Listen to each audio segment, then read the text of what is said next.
Madam Clerk, the time is now 7 p.m. Thank you, Madam Mayor. It's now 7 p.m. I'd like to call this regular Township Council meeting to order. Roll call. Councilwoman Perone, Present. Councilman Anderson, and Councilwoman McIntosh are absent this evening.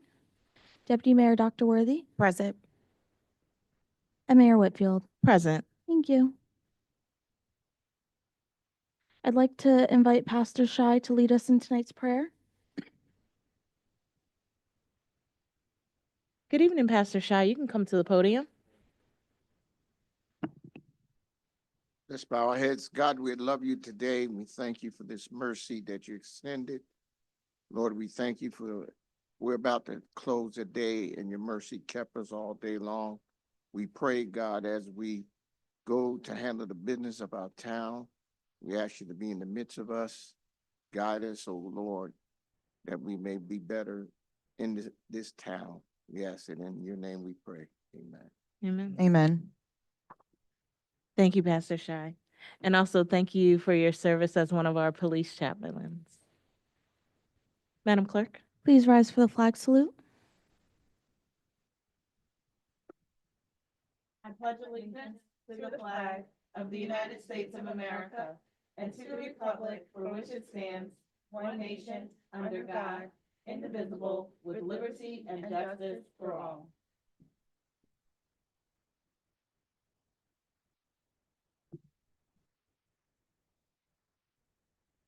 Compliance statement? Notice was provided in compliance with Chapter 231 of the Public Laws of 1975 to the Burlington County Times, Trenton Times, and Philadelphia Inquirer, stating the date, time, place, and the agenda to the extent it was known. Additionally, notice was filed in the office of the Township Clerk. Thank you, Madam Clerk. Good evening, Willingboro. So we have a few things on our agenda this evening, but the first thing we'd like to do and celebrate is our police department. We have, I may be biased, but I think the best police department within the state of New Jersey. And we have once again achieved accreditation. So Chief Bucks, if you'd like to come up and make that present or. Good afternoon, or good evening, Mayor, Deputy Mayor, Councilwoman Perone. On behalf of myself and the police department, it's always a pleasure to come up here and speak to you guys, present to you guys, the great things that we're doing here in Willingboro. And like you said, we are a accredited police department. This is our 4th reaccreditation. And tonight we have with us Harry Delgado. He is from the New Jersey State Associations of Chiefs of Police, and he is the accreditation program director. And he's here to present us, meaning us, the police department, the community, everybody within the municipality with our reaccreditation certificate. So at this point, I'll turn it over to Mr. Delgado. Good evening, Mr. Delgado. Good evening, Mayor, and thank you, Chief. I was afraid you were going to steal my thunder, but to support what the Mayor just said, absolutely, you have one of the best police departments in the state of New Jersey, and I actually bring proof. So someone mentioned that they were going to a 4th reaccreditation. It's just to add a little context to how significant their achievement is. So about 54% of all the agencies in the state of New Jersey have made it successfully once. 54% of them. And that includes prosecutor's office, includes sheriff's office, includes colleges and universities. So it's a very diverse environment of law enforcement agencies. And so 32% have made it twice in accreditation, and about 12% have made it to a 2nd reaccreditation. 3rd reaccreditation, 7.89. 4th reaccreditation is 6% of all the agencies in the state of New Jersey. That is truly, truly remarkable. That shows not only longevity, but commitment to following best practices. So if you indulge me for 3 minutes, I'd like to share with you the significance of the achievement. Excuse me. So the Willingboro Police Department have once again made a commitment to adhering to best practices at the state and national level in a highly regarded statewide law enforcement accreditation program. This program, administered through the New Jersey State Association of Chiefs of Police and the New Jersey Law Enforcement Accreditation Commission, has helped to transparently demonstrate the professionalism, transparency, and preparedness of state's law enforcement agencies in the state's public safety system. Now, during these uniquely challenging times and the threat to our health and safety, Encouraging law enforcement agencies to follow standardized practices and policies is a potentially life-saving and cost-effective investment of time and resources. Accreditation status represents a significant professional achievement. This prestigious 4-3 accreditation demonstrates Chief Ian Buck's firm commitment to state and national standards and the continued expectation for quality, professional, and ethical policing. So that is truly remarkable.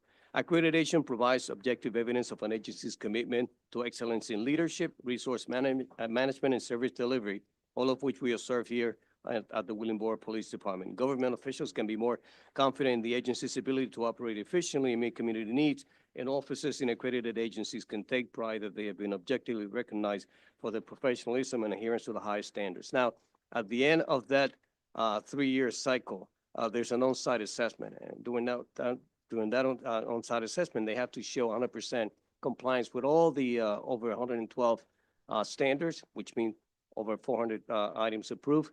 And in the case, typically we find something. In the case of the Willingboro Police Department, within financing, they had what we would call a perfect on-site assessment. So in closing, I'd like to recognize the chief and say under his leadership, a high level of competence, leadership, and professionalism is evident within the agency.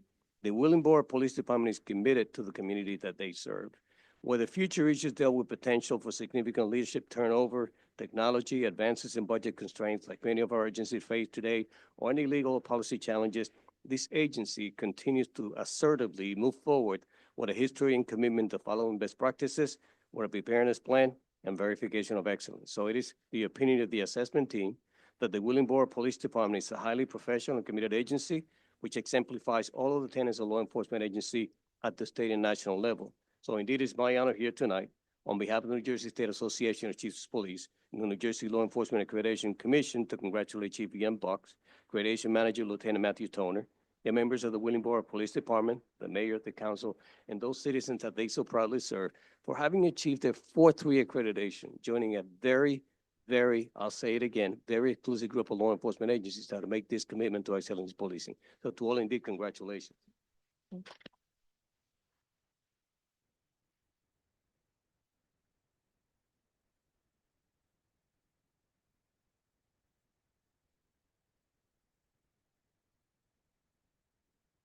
Mayor, if it was okay, we'll be able to get a picture with you, council. Absolutely. Come on up.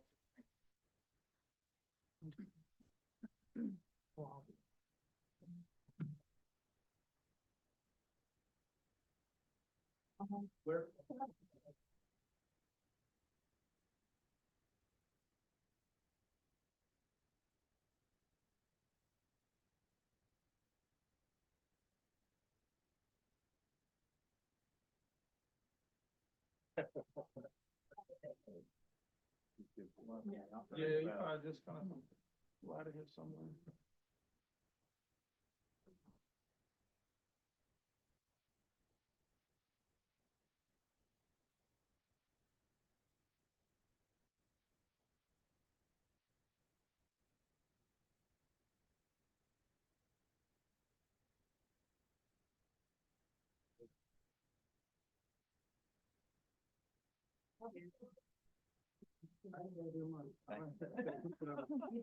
Thank you. Congratulations.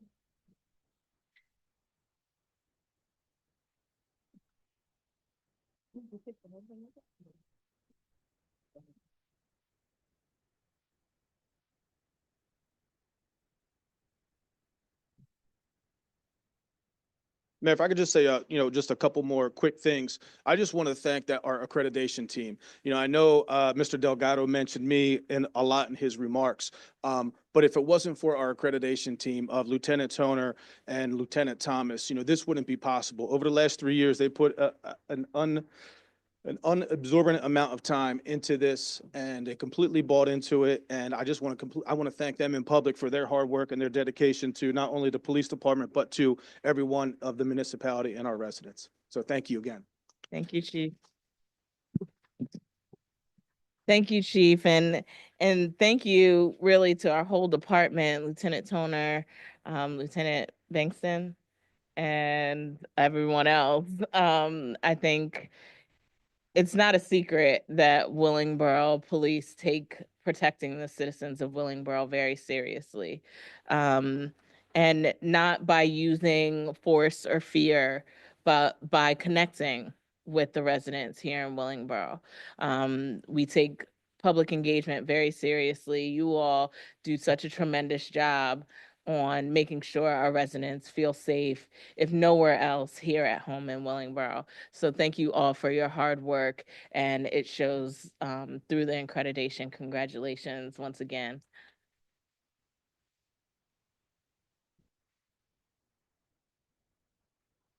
All right, and we have a few proclamations to go through this month as well. We will start with Immunization Awareness Month. Proclamation declaring August as National Immunization Awareness Month. Whereas National Immunization Awareness Month is observed each August to highlight the importance of vaccination for people of all ages. And whereas vaccines are one of the most successful and cost-effective public health tools for preventing disease and death. And whereas immunizations protect individuals and communities by preventing the spread of serious and sometimes deadly infectious diseases such as measles, influenza, COVID-19, whooping cough, and more. And whereas maintaining high immunization rates through all stages of life, from infancy through older adulthood, is essential to community health and resilience. And whereas the COVID-19 pandemic and its aftermath have underscored the vital role of vaccination in public health, especially for vulnerable populations and frontline workers. And whereas local public health departments, clinics, schools, healthcare providers, and community organizations work tirelessly to promote and provide access to life-saving vaccines. And whereas it is important to recognize and support these efforts and to encourage individuals to consult with their healthcare providers about staying up to date on recommended vaccines. Now, therefore, be it resolved that Mayor Samantha E. Whitfield of the Township of Willingboro, on behalf of the governing body and all residents, do hereby proclaim the month of August 2025 as National Immunization Awareness Month in the Township of Willingboro, and urges all residents to protect their health and the health of others by staying informed about and up to date on recommended immunizations. Thank you, Deputy Mayor Worthy. And I know vaccinations and immunizations are a hot topic in the media a lot of times, but the importance of them is not, it's not for naught. The importance of immunization still remains, and the reason why we don't see high rates and even the elimination of some of these other diseases and illnesses is because of the immunization's effectiveness. So thank you, Deputy Mayor Worthy, for reading that. We have one other for this month, Overdose Awareness Month.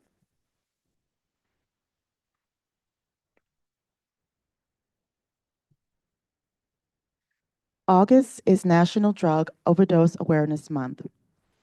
Whereas substance use disorder and drug overdose remain significant public health challenges affecting individuals and families across our nation, including within our own community, and whereas drug overdose is a leading cause of injury-related death in the United States, and thousands of lives are lost each year due to overdose involving prescription medications, drugs, synthetic opioids such as fentanyl, and whereas National Drug Overdose Awareness Month is observed each August to raise awareness of drug overdose, reduce the stigma of drug-related deaths, and acknowledge the grief felt by families and friends who have lost loved ones to overdose. And whereas rising awareness and expanding access to education, prevention, harm reduction, and essential to addressing the opioid and overdose crises, and according to community efforts, are vital in saving lives and fostering hope. And whereas we honor the memory of those who have lost, support the survivors and their families, and stand united in the fight to end the stigma that surrounds addiction and recovery, and encourage compassionate and evidence-based approaches. Now therefore be resolved that I, Mayor Samantha E. Whitfield of the Township of Willingboro, on behalf of the governing body and all residents, do hereby proclaim the month of August 2025 as the National Drug Overdose Awareness Month in the Township of Willingboro, and urges all residents to call upon all residents to join in commemorating those we have lost, supporting those who are struggling, and committing ourselves to education, prevention, and healing throughout our community. Thank you, Councilwoman Perone.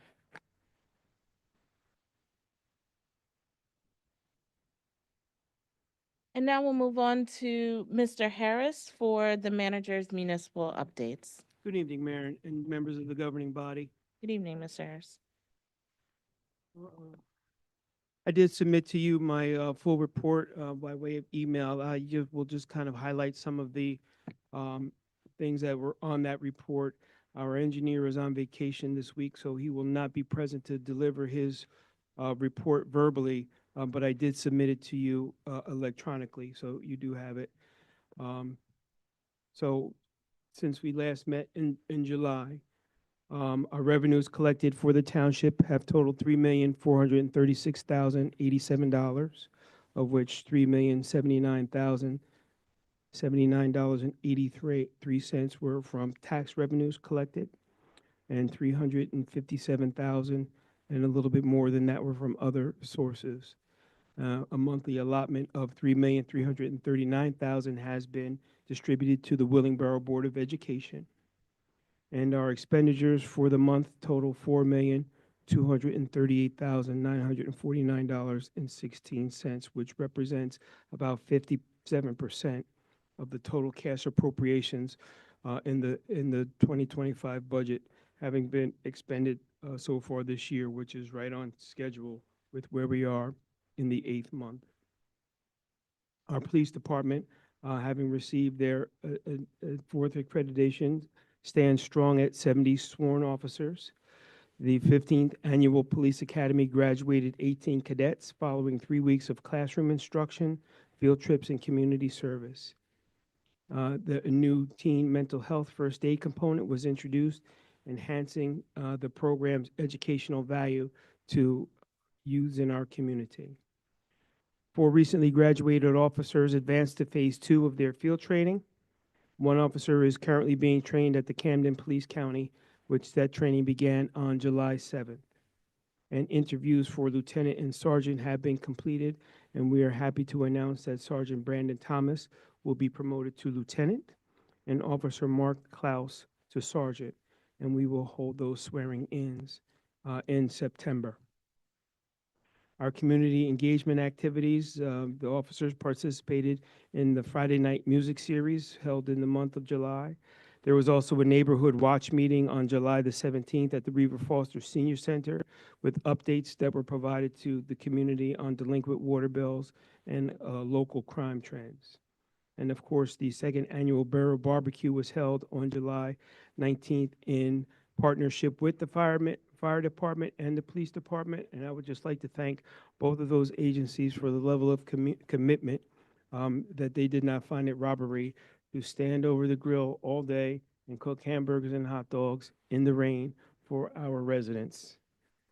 Our monthly food deliveries continue in partnership with the Food Bank of South Jersey, and a Strengthening Families program was hosted at the Willingboro Public Library on July 24th. Our fire and EMS departments are continually busy. In July, they responded to a fire at Sheffield Drive, which was complicated by live wires and a gas leak. They rescued 2 individuals from a malfunctioning elevator at Virtua Hospital. Early in July, they dealt with some 11 storm-related incidents, wires down, trees, and flooding. They assisted EMS with 2 gunshot wound incidents, and there was a significant structure fire at Spearwood Lane, causing extensive damage. And they also provided mutual aid responses to Burlington, Delran, Edgewater Park, Mount Laurel, and West Hampton Township. One of our fire apparatus was involved in a motor vehicle accident and is currently out of commission while we look at getting the bumper replaced and establish the severity of the damage that was received. And also we have 2 ambulances that are suffering from mechanical difficulties. You know, we have one that is on order, but it's literally going to take about another year and a half before it rolls into Willingboro. On our public works front, our key updates there are some ongoing plumbing issues at Country Club Pool. In the bathrooms, we've been experiencing a lot of clogging of the drains due to the aging pipes and materials. We are going and getting those drains. What was that called, Mr. Chapman?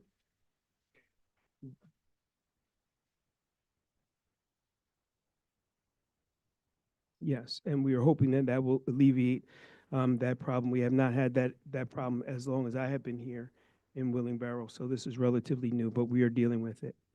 We're looking at some plumbing evaluations underway for the Willingboro Food Bank. We are looking to open that and get that up and running. When we got in and do some inspections, they drilled holes in the concrete for the toilets, but never connected any plumbing underneath that concrete. So those are some of the issues that we're doing there. We're also dealing with some water damage at the public library, which has been traced back to some clogged roof drains. And we are also preparing to install carpeting in the public library. And before we do that, we are going to make sure that the skylights that have been leaking are repaired. And we're also going to do some painting. And so when the work is done, we will have a nice, fresh, tight public library once again. So we are getting competitive quotes for those projects. DPW is also working on sidewalk repairs on Stonehaven Lane. They're doing curb repairs on Emerald Court. They're doing catch basin repairs on Tiffany Lane. They are assisting residents as they go about doing their reverse frontage cleanups by collecting some of the debris. We got our new chipper in today, so they are very excited about going and giving it a good workout with all that debris and brush laying around town. So I'm excited about that as well. And they continue with grass cutting and landscaping activities in the township. Our inspections department is continually to be busy. This month, they conducted 1,744 total inspections. They wrote 899 violations, 12 summonses. They did over 700 UCC inspections and collected $84,569 in revenue. So they are continuing to be very busy. Our community affairs department offered a healthy living workshop and low-impact exercise, yoga, meditation, and sewing classes during the month. They're continuing to provide nutrition workshops in partnership with Rutgers University, and the weekly mobile food pantry has been distributing 400 pounds of food pretty regularly.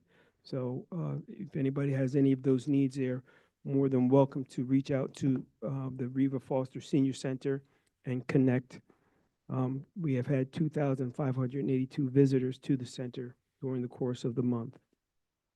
In our Human Resources Division, we did bring on a new employee as the principal payroll clerk for our finance department, and we are making some other adjustments with personnel throughout the township.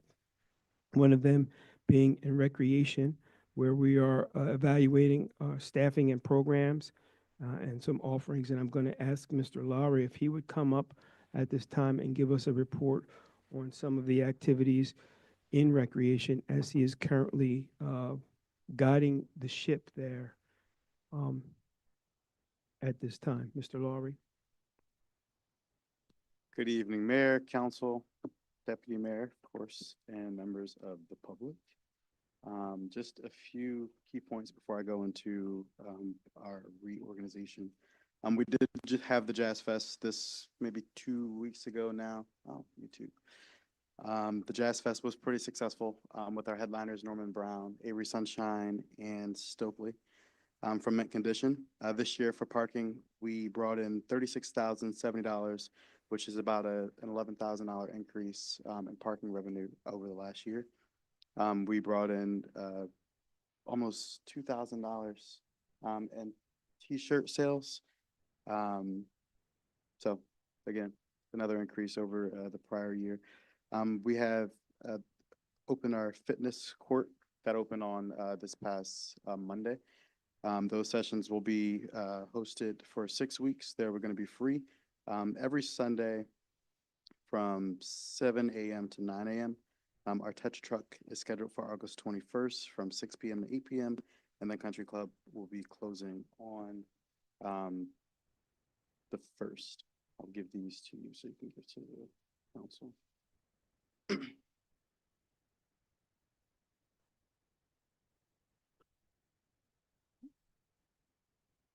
As Mr. Harris stated, we are experiencing a reorganization in our recreation department. This reorganization will be led by a new purpose and vision for the department, centered around doing more often, and more intentionally. You can go to the next slide.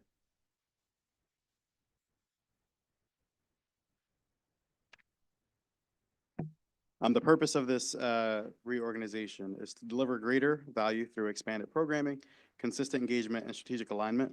The vision, doing more often and more intentionally, respectively ties into expanding the breadth of offerings for our programs, doing more programs consistently throughout the year, and aligning programs with the needs and goals and outcomes for our township and for the residents that will benefit them in an intentional and meaningful way.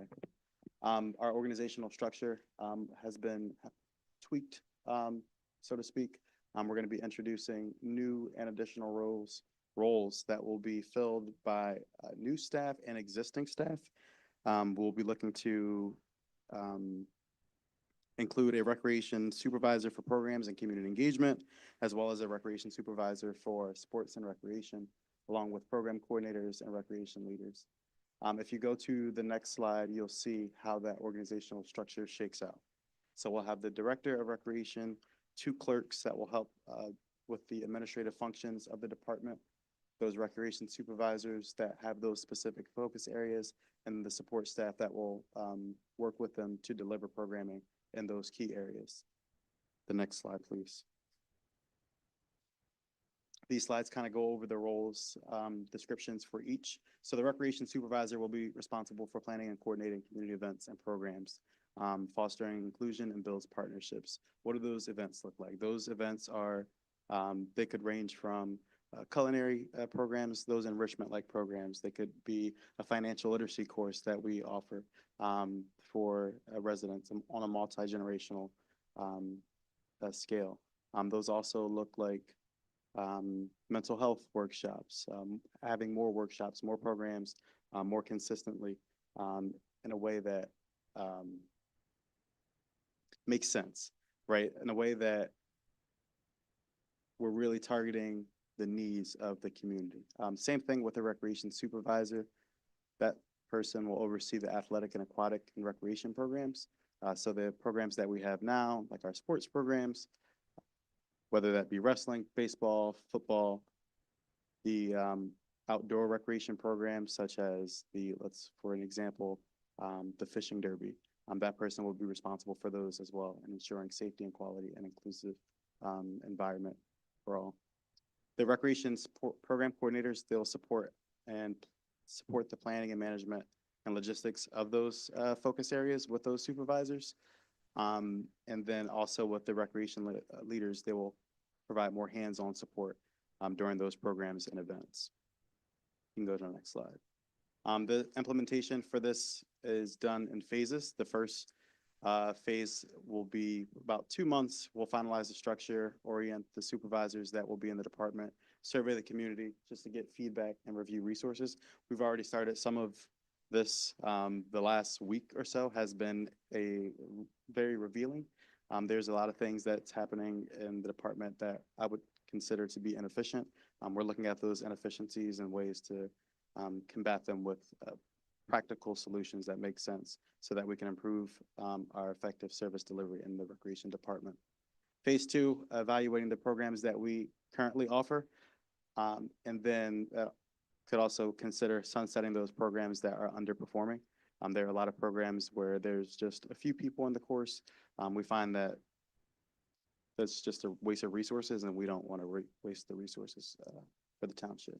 Phase three, excuse me, would include launching new programming, marketing, communicating with the marketing and collaboration with the communications department, and recruiting new volunteers. Phase four, about 9 to 12 months, 9 to 12 months out. It won't take 9 to 12 months. Implement and evaluate and adjust our offerings and strengthen our partnerships in the community. And then phase five will be an ongoing phase that will involve quarterly reports and progress reports, and then celebrating our successes. The next slide will show you the metrics that we're going to be looking at over the next year. We want to increase our participation growth by 20%. Our program diversity, we want to offer 5 new categories of programs. I kind of touched on some of those programs, program ideas a little bit earlier. Our facility utilization, we want to increase that by 15%. Booking hours, resident satisfaction, we want to increase that by 85%. So we want to get a survey out soon to see what the residents are saying, how they're feeling. I did a lot of talking to our vendors at the Jazz Fest and getting their feedback on the things that they liked, what they didn't like during that time. And there was a lot of feedback that I received during that time. We want to get it out to the residents just to see what they're seeing, what they're feeling, and then what they need. And then come back later on to, survey them again. Partnership engagement, we want to make sure that we have 10 active partnerships, whether that be with the local organizations in our community. We'll survey what's around the community, take those, have those conversations with those organizations, see where we can bridge the gaps and see where we can create partnerships in the best interest for our residents and for our recreation department. The resources and support that we'll need there we go. Obviously the budget, we'll have the support of the Public Works Department, as well as communications, promotion, and then administrative support.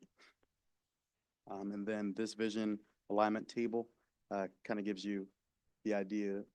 It kind of explains in a summary what each role is about and how they align to doing more often and more intentionally. Mr. Harris, I believe that is all that I have to share for recreation on this evening. Thank you, Mr. Lowry. I want to thank Mr. Lowry for not finding a robbery to step out of my office and step out to the Recreation Department to really offer his talents and abilities in that area. And we're very excited about what we are seeing just in this short period of time. Do you have any questions for Mr. Lowry? Any questions from council? Deputy Mayor Worthy. I have a request. First, I want to say thank you, Mr. Lowry. Also, while you're in phase one, will you consider doing focus groups with the library, the school district, and maybe some of the local organizations, just to, as you're looking at programs to expand and also what may be sunset? I think they have some other programs that would complement what we're looking at, and perhaps instead of sunsetting programs, it may be just transferring them over to another organization, that's still doing the same work. I know the library has some parallel programs that we offer, and perhaps we can redirect those residents to what the library is offering as we may be making shifts in the township. Thank you very much. Councilwoman Pearl. Thank you. Thank you for the presentation, Mr. Lowry. My question's relating to the portion where you mentioned surveys. I know that, I believe it was our last council meeting or somewhere there near that time. You and I spoke about reaching all of the community. And I know that we've moved into a digital world of the text communication. However, there's quite a few residents that do not use social media for communication. And I believe you and I had spoken about, and we brought it to the council's attention as well, possibly using like a paper boy, also mailers doing a survey, putting a box in either in the front of the building where people can drop off their paper survey, just to let us know who wants to be on social media communication and who wants the paper format to be mailed to their home when we're having a question for the community. This way we can create two different lists, right? So you recall what our conversation about that? And I wanted to know, have you looked into or had any discussion further about that? I do remember the conversation, and I remember the discussion about the paper boys. I don't know if we were aligned there, but I do remember having the conversation about finding other ways that we can reach all of our residents here in the township, recognizing that everyone isn't on social media, everyone isn't tech savvy. I think there are means and methods that we can use to reach everyone. I can certainly have the conversation with Mr. Harris to look at our budget, see what we can do in terms of communicating with the public to get more paper mailers out to the residents so that we can survey in that way. I think I thought we came up with a few ideas. I think some of the ideas was put a note in the tax bill letting them know, do you want to receive your communication via electronic, or do you want to receive communication from the township via paper? That was one suggestion, to actually send out that first survey, like create a list of people who are interested in knowing what's going on in the community via paper only. The other suggestion was a box where, because I know you said you're going to conduct surveys, but then what's going to happen is you're not going to reach all the community for the survey. So the first survey should be, do you want to receive information about what's going on via paper or not? This way you go on the list of, so that's, I guess you didn't talk about that. You did not, unless you need us to vote on something, or I can't say I remember the conversation you that don't we remember? Okay. mentioned about So if I may, inserts. if I may step in here, I do recall the conversation, and we were in the process now of getting ready to conduct a trash survey as we prepare to go out to bid for our trash contract. And that's exactly what we did, Councilwoman. We did prepare a mailing, and it will be included in the tax bills. Statutorily, the tax bills have to go out first-class mail. So we do have the availability to utilize that mechanism at least 4 times a year. The issues with mailing to all of the residential homes in Willingboro, it is a very expensive prospect. Over $10,000 in mailing costs for each universal contact. So we are trying to streamline that as best as we can. Because you'll just be adding a lot of expense. So we would like to utilize the tax bills as much as we can to communicate as best as we can. We will have in that particular trash survey, the residents will have the ability to either respond online, whether through its email or through a QR code, or they can actually bring the survey and deposit it in a box that will be located in the front of the building, and eventually we are looking to have one mounted outside so they can come by and deliver their surveys any time of the day. So we did take what you had shared in heed, and we are looking to incorporate it the most efficiently and economically way that we can here in Willingboro. Just one, thank you, Mr. Harris. But however, can you also add the question, how do you want to receive communication? Like, that should be a part of the survey too. The question literally, do you want to receive information via mail, or do you want to receive via email? Please fill out this and get it back to us. This way, will become less expensive, because I'm pretty sure there's quite a few families that are like, don't send me anything in the mail. I'm sick of getting it. Email me. And then you have those who say, put it in the mail. And so we'll have those lists. So that literally needs to be a question that you put in the bill, the tax bill. Send this back to us. Let us know the best way to communicate with you. Give us your preference. Well, it won't go in this survey, but we will look at that for one in the future. The mail's going out tomorrow, so Oh, it's going, okay, so it's already prepared that's to go correct. out. Okay. Just a suggestion. All right. All right. Thank you, Mr. Lowry. Thank you, Mr. Harris. Mr. Harris, you can continue with your. So Mr. Lowry did mention that the NFC Fitness Court is completed, and it did open with strong utilization. I was very surprised at the amount of people that were out to receive free instructional sessions with our coach Mel Monday morning at 7 o'clock in the morning. And they came back Tuesday and Wednesday and Thursday in droves, and we added an evening session. And residents have been asking if they could get private sessions and training and Yes. that's a great idea. And so we are very excited about our new NFC fitness court. And we really hope that the residents utilize it because it is for them. Um, we are planning a official ribbon cutting for early in September in partnership with the National Fitness Court Organization and Horizon Blue Cross Blue Shield, who as entity organizations donated $50,000 to Willingboro for the construction of that fitness court, which is beautifully decorated by our own Levette Ballard, who was a world famous artist housed right here in Willingboro. So we're very proud of that piece of apparatus. And just as the kickoff to some of the other modifications that we're looking to do with the JFK field area. One of them being, the township has long considered replacing the field with a turf surface and a competition level track. And while this remains a long-term goal, current costs make it a little difficult giving other capital priorities within the township. We talk about streets repairs and under drains and things like that, and possibly upgrading a pool facility. So I had reached out to our engineers, and they had proposed a plan to do some modifications on the field, some grading and filling, improving the swales with new inlets and piping, and resodding the field after grading it, cleaning out drain pipes and outlets, and resurfacing the track with a cost-effective walker-friendly surface. And the estimated construction for that work just came out to just a little over $1 million, $1,010,000. However, because of the council's sage forethought, we have already put aside those monies in capital to invest in the turf field. And we also have an $85,000 grant that was designated for the track refurbishment that we have yet to utilize, and we're at the risk of it expiring.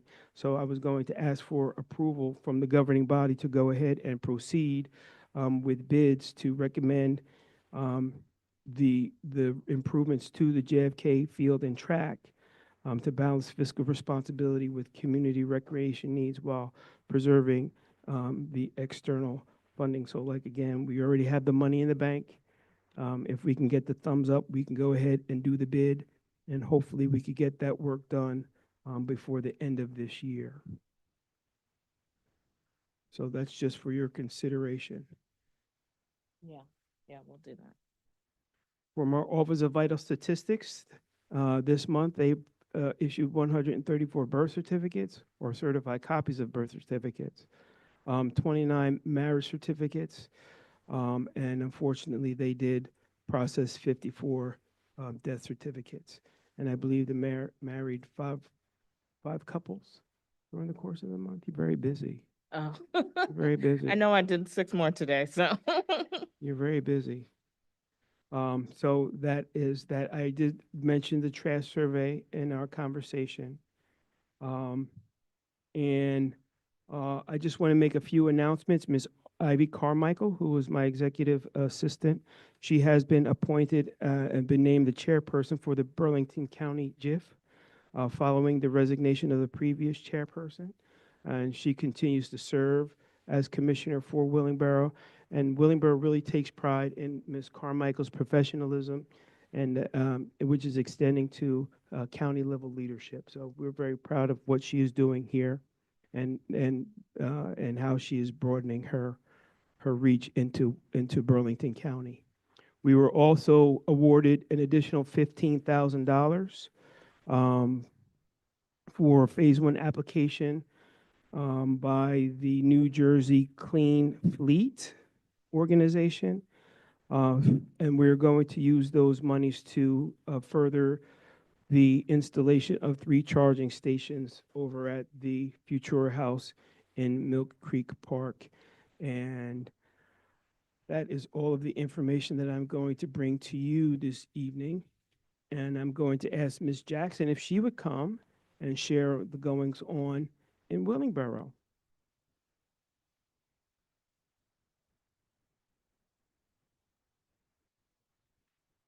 Good evening, Evening. Mayor, Deputy Mayor, members of council, and all those assembled. Just a few updates. We just want to remind you that work continues to be done on our streets and parks and communities. So we want you to be mindful of the special notices, the detours, and special directions from PSE&G, the Willingboro Police Department, and all the other governing bodies. A lot of movement in the township. So we just want you to be cautious, especially as we prepare for the upcoming school year. We would like to thank all those who joined us for this year's summer events, whether you were at the live music series, our Borough Barbecue, National Night Out, the Jazz Fest. We do appreciate your support, and we are looking forward to Thursday's Touch a Truck event that was mentioned. That will be sponsored by Fire and EMS departments on Thursday, August 21st. It'll be from 6 p.m. to 8 p.m. at the Kennedy Center. And it's just a silent event. We want to remind them, no loud noises or sirens. And it just gives an opportunity for the young people to touch and check out, you know, some of our our fire and EMS vehicles, the police cars, and some other vehicles. So we're looking forward to that. Tickets for this year's Borough en Blanc are now available. Those tickets are $75 and must be purchased in pairs. And that event will be on Saturday, September 6th. The location will be disclosed on the day of the event. So once again, we are looking forward to another wonderful event. On Saturday, and I'm sure the township clerk will share more information, but we do want to be before you about this on the shred event that will happen from 10 a.m. to 12. On Saturday, September 27th, we will host our Fall Clean Communities event beginning at 9 o'clock at the Kennedy Center. More information will be shared regarding that, but we just encourage people to put that date on their calendar and join us in our commitment to keep Willingboro clean. So more information about that.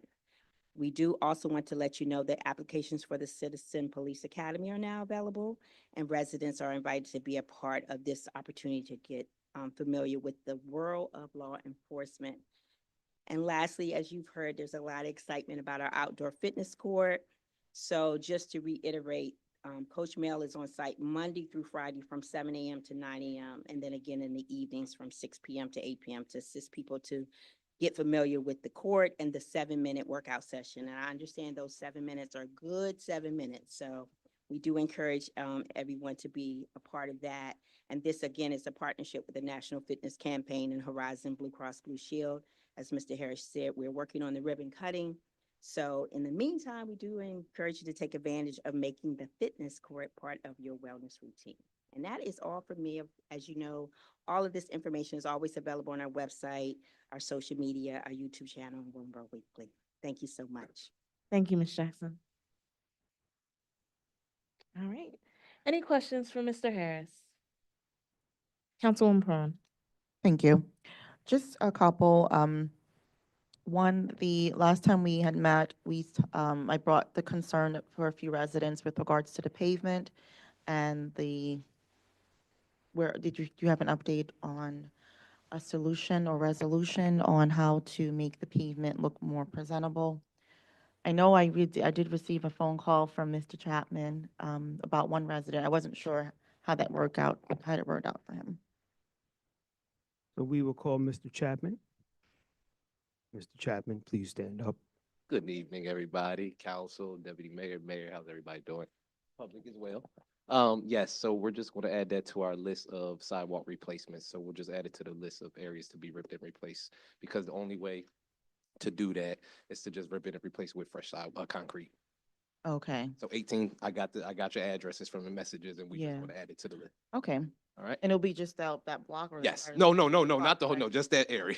Oh, okay, All right. okay, All right. all right, thank you. Thank you, Mr. Chapman. The other question I had is relating to the performing arts opening. Are we on target with that? I know that the other gentleman's not here to speak to us, but do you know where we are with that, the opening? So one of the items for business this evening is to award the phase 2 of that contract. We will be meeting with the contractor tomorrow to discuss the schedule moving forward. So we will determine then where we are, what areas of deficiency we are still experiencing, and My hope is that the answer to your question is yes. But again, we will have a more definitive answer after our meeting tomorrow. Okay. Just one other question for, I guess Gary's walking out, but he mentioned something about marketing and corporate. Gary, I'm sorry, one real quick. I know in your presentation, you mentioned communicating with the marketing and working with communications. Do you mean our communications department, or do you mean, like, in here it says budgeting, materials and marketing staff? Or do you mean Yes. paying for our external staff or our No, no, no, no. communications We department? have a great communications staff here, so I'll be Okay. working with them. Okay, because I saw budgeting, I'm like, are we gonna start paying more outside? No. Okay, so that's good to know. Thank you.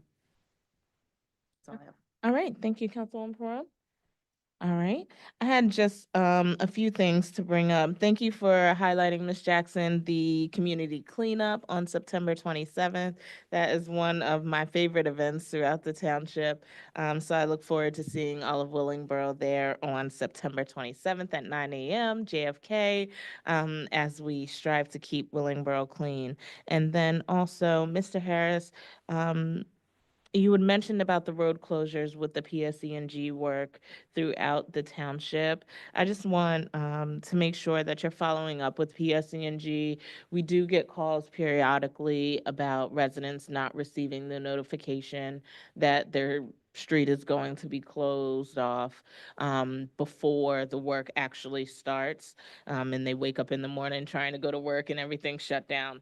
So So, I just want to make sure that they're putting those notices out in a timely manner so that residents can plan accordingly. And thank you, Mayor. We have had conversations with PSC&G very recently.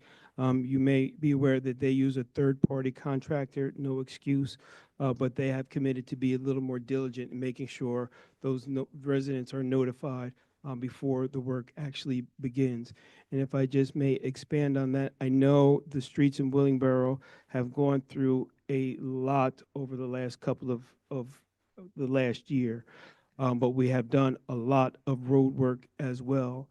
And myself, PSC&G, our engineers and consultants had a meeting last week, and there is a plan forward to have all of the work that PSC&G has done tearing up the roads to be fully repaired and replaced by the end of 2026. So we have about another year of driving on rough terrain, but when by the end of 2026, all of those streets will be brand new, newly paved streets, curb to curb. And then they will begin, depending on their funding, on the next phase. But we're not going to leave Willingboro in a tore-up condition, but it's going to take us a little time to get it back to better than what it was. Great. Thank you, Mr. Harris, for that. And then also, as the season is changing, it's not staying light until 10 p.m. anymore. But as it starts to get darker earlier, I've noticed even on some of the roads where the lighting project has completed, that some of the lights are not functioning, they're out. Some are, tilting or knocked down. And I just want to make sure that PSE&G is staying on track and on top of those outlights. That is a major component of our public safety efforts to make sure that our town is well lit to deter any nefarious activities. Absolutely, and along with that, I've already had my conversation with Mr. Chapman. The weather, the leaves are turning brown sooner than last year. So my hope is, my expectation is that they will be ready to collect leaves sooner than they did last year, so we don't have those same experiences. And we just got that brand new leaf back, so. Okay. We approved the leaf We ban. approved All it, right. It's hoping it be in. All right, and that's all I had. All right, we'll move right along with our meeting. And Mr. Harris, if you can do the resolutions overview for this evening. Thank you. So on the agenda for your consideration is ordinance number 25-12, which is an amended ordinance of the township regarding the powers and duties of the township manager. This ordinance was introduced at the last meeting and is set for public hearing and final adoption this evening. Along with that is ordinance number 14, which is dealing with convenience stores, specifically chapter 130-2, the operating hours, adding a subsection pertaining to 24-hour operations for convenience stores within the B1 zone, business zone, which is located along the Route 130 corridor here in Willingboro. So we are looking for final adoption of that ordinance this evening. Ordinance number 15 is related to the titles and duties of the deputy township manager, which was segregated from the ordinance number 12 at the request of the council, and that was presented and being considered for final adoption this evening. And finally, along with ordinance number 16, which is providing for the reappropriation of $86,500 in proceeds from obligations that were not needed or utilized in previous capital projects, and reappropriating them to different items for purchases for the Department of Public Works.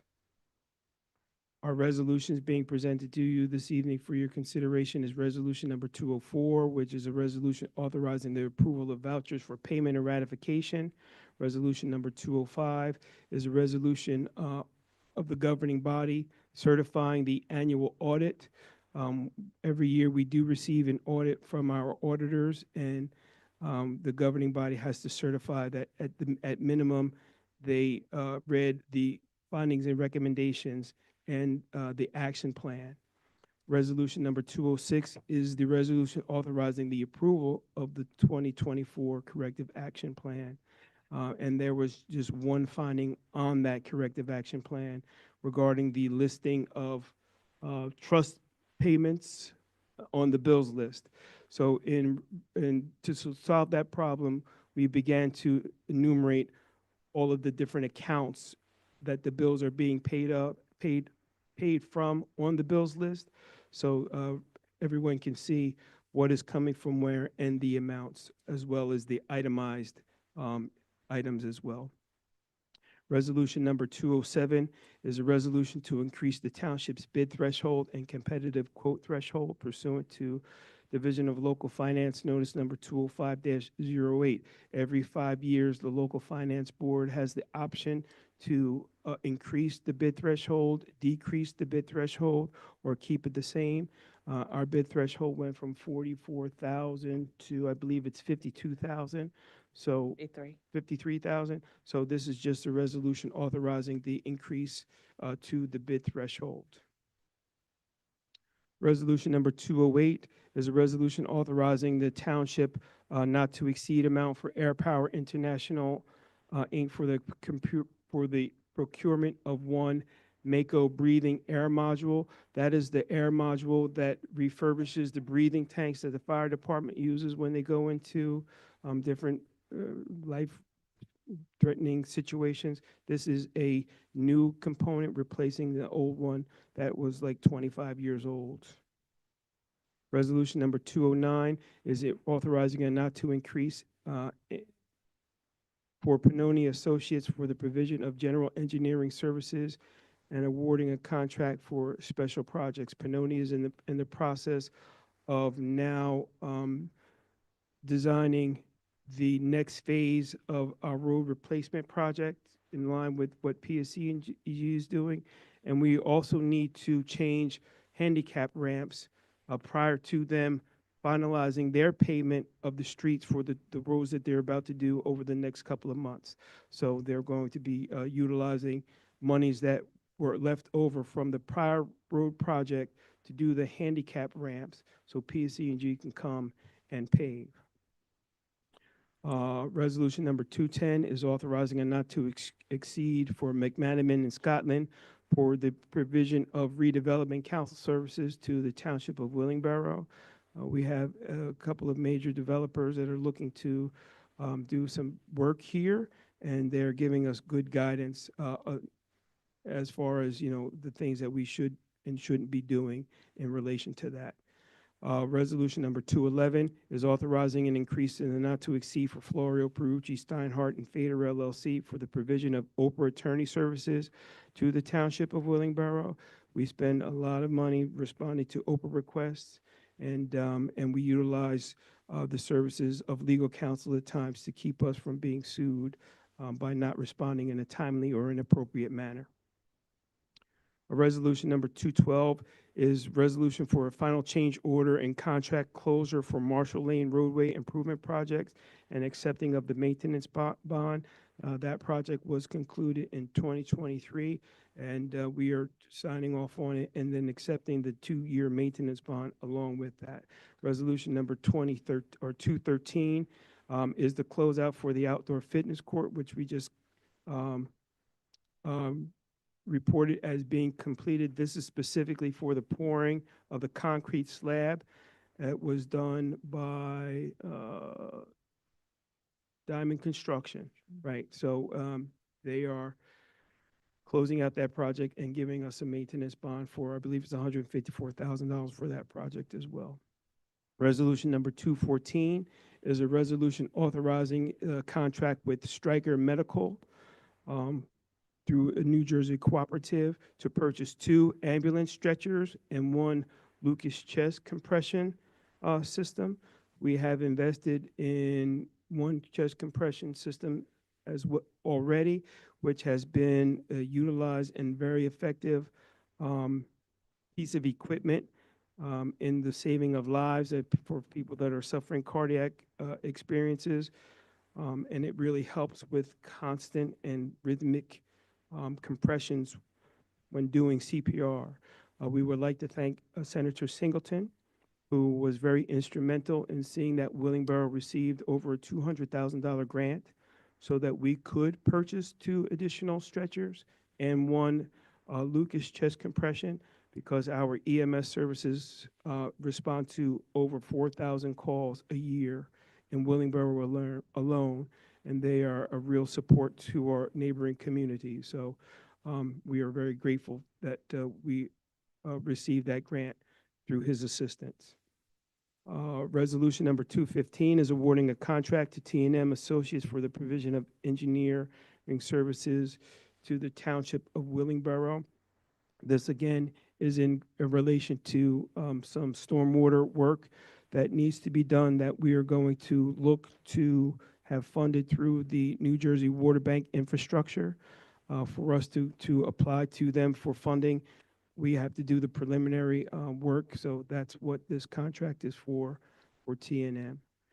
Resolution number 216 is awarding a contract for construction services for the Willingboro Performing Arts Center Phase 2 project, which came in at just a little bit over $1 million.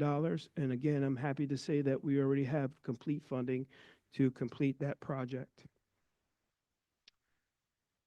Resolution number 217 is a resolution authorizing an execution of memorandum of understanding between the Willingboro Township and Willingboro Special Law Enforcement Officers, the SLEO Association, which was provided to you for your consideration and reading. Resolution number 218 is authorizing the township to execute a memorandum of agreement with the New Foundation to co-sponsor the 2nd annual scholarship golf outing. The first one was very successful. We raised and distributed over $10,000 in scholarship funding, and we are looking to do a little bit more than that in 2026. Resolution number 219 is authorizing the township to reject proposal for social services provider. We did an RFP to award a $144,000 opportunity to provide social services, certain social services to Willingboro residents. We are still investigating whether those services are redundant or would be better provided through county referrals, but we are required to respond to the RFPs in a required amount of days. So we are asking to just reject the proposals, and then we will have our further discussions and then revisit this in 2026. Resolution number 220 is granting the municipal clerk the authority to issue provisional operating permits through December 31st, 2025 due to pending revisions to Chapter 342 -1 et sec of the Municipal Code. And does the clerk want to take an opportunity to elaborate on that a little bit further? Yes, I apologize for 222, 220. 220, the one I'm looking at. So this is just to, as I'm going through and I'm updating our codes to be consistent with our practices, this is just to get, anyone that has a specific, taxi license in town to, the end of the year when I will be, the new code will be in effect. So this is just like a temporary provisional permit to get us there. So they're in compliance. Thank you. Resolution number 221 is a resolution to approve or to rescind the approval of to execute a contract with Duckett Entertainment Group LLC representing Maja for the musical performance at the 2025 Mesa. Thank you. Not on my playlist, but I'm sure she's great anyway. For the Willingboro Jazz Fest, unfortunately, she was not able to perform, and but we do have to formally rescind that contract. Resolution number 222 is a resolution granting a social affairs permit and authorizing the township clerk to certify the same application. Do you want to speak on that one? Yes, Mr. Harris. So 222 and 223 are both for the organization Diamond Dogs. They submitted 2 paper applications, which they are allowed to do per the ABC guidelines. One application is for August 22nd and August 23rd from 4 p.m. to 1 p.m. each day. That'll be for community outreach. And then the second one is September 4th and September 5th, again from 4 p.m. to 1 a.m. And this will be specifically for the Autumn Social Conference. And those are all of the items being presented to you for your consideration this evening. Okay. Thank you, Mr. Harris. At this time, we will open it up for public comment on agenda items only. You will have 2 minutes. And if you have any questions, comments, or concerns about any of the items that were just discussed by Mr. Harris and Ms. Savino, during the review, you can come and speak on that now. You'll have 2 minutes. Please state your name and address for the record, and public comment is now open. Hey, everyone. Good evening. My name is Claudine Archer. I'm the founder of the Beloved Project. My address is 46 East Stokes Road, Willingboro, New Jersey. I'm coming to speak about the rejection, now that I hear that it's a rejection of the RFP for social services for Willingboro. I'm going to try to make it quick so I can make it in 2 minutes. The Beloved Project has faithfully been serving not only Willingboro, Burlington County, and now Mercer County, and all of our surrounding communities through housing assistance, food security initiatives. Like today, we were able to serve 400 people at our office, giving out food today. And senior services, helping seniors stay in their homes or give them affordable housing if they can't maintain the home anymore. Reentry support and utility relief, like the water, with the water bills and the tax relief that's about, tax sales that's about to happen.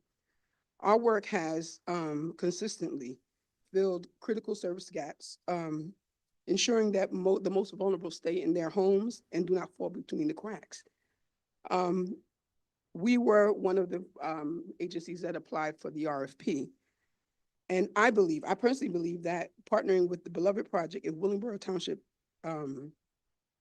partners with the Beloved Project as our social arm, Willingboro would strengthen the ability to provide comprehensive wraparound services for our residents.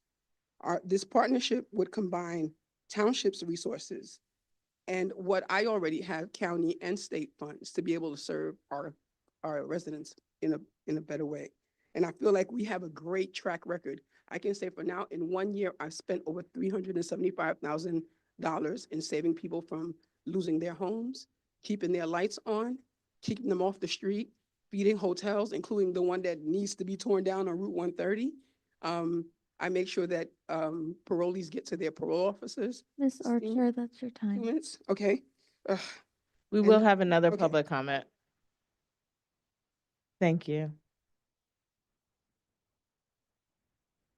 Mhm.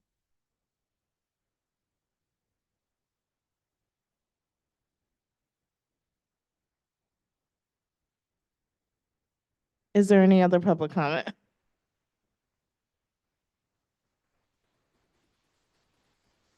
Hi, my name is Larry Ledor, and I'm here on behalf of Claudine. And I just wanted to say that I was homeless for about 3 years and happened to be at a homeless seminar, and I needed tires. Everybody said, well, talk to Claudine. After she got me tires, we got to know each other a little bit and she got into my situation. She got me housed. I don't know how. It's just incredible. So I just wanted to say that she is truly a benevolent person. Thank you. Thank you.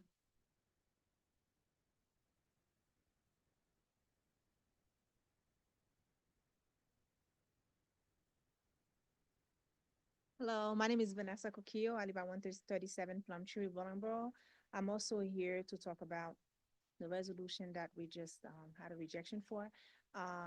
Beloved Project have helped my family, mostly my parents, and in great ways.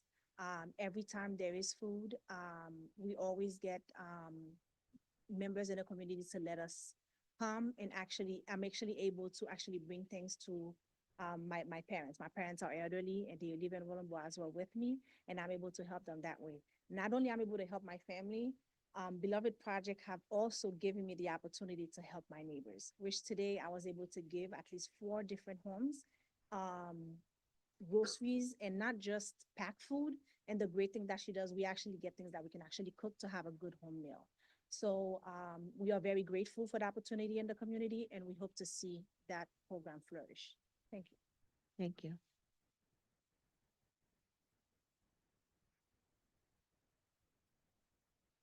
Good evening, everyone. My Good name evening. is Suzette Beard. I live on 31 Genesee Lane. And I have concern about ordinance 22514 about having stores operating 24 hours for business. I feel like that will cause a little bit of problem for the community in the area if you have a convenience store open at 24 hours. For what reason? You have Wawa down the street and you have other stores that can serve the 24 hours. And also, I like to also talk about the Beloved Project. That Beloved Project across this and right over Rancocas, right across from the McDonald's. They are great. They help me. They help the community. They do a lot for people. And I think it will be a good partnership for the township to embrace that program, because they not only just serve canned food, they give you wholesome food, fresh fruit and vegetable. I mean, fresh stuff. And so I thank God for them because it helped me a lot. And so that's all I have to say. Thank you.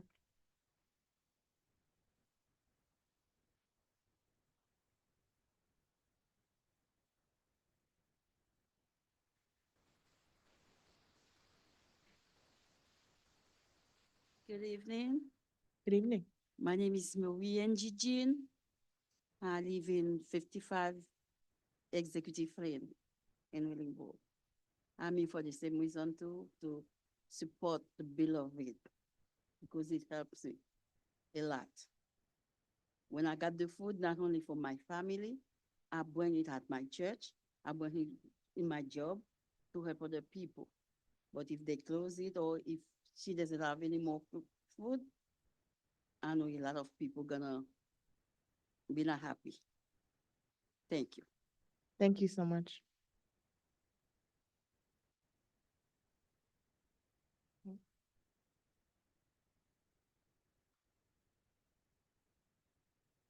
Good evening, everyone. It is no surprise that I'm evening. here also for the Beloved Project to be here to support them. I'm with 137 Plumtree. And yes, that is the correct address. And I don't just want to speak about the service that they give for food, but also the Beloved Project expands. They've been able to give opportunities for teens to volunteer, whether they are troubled teens or kids who excel. My nephew himself, who is a 4.0 student, who has been able to volunteer with them, have been exposed to things that he wouldn't ordinarily be exposed to because he's a very sheltered child. So there is other aspects to this project, to this thing that is greater than what you see than just being able to give children food. I know she's also recently told me about bringing in therapists and things like that. And I continuously send people. And very recently, a police officer from a township that is not Willingboro told me,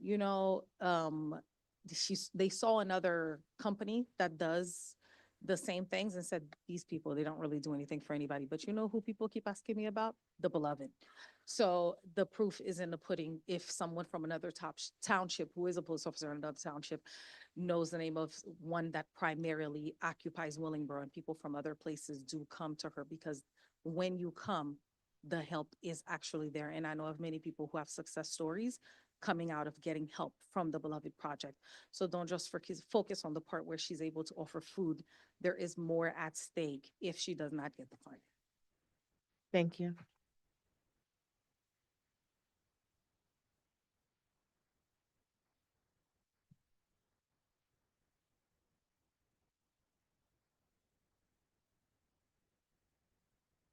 Good evening.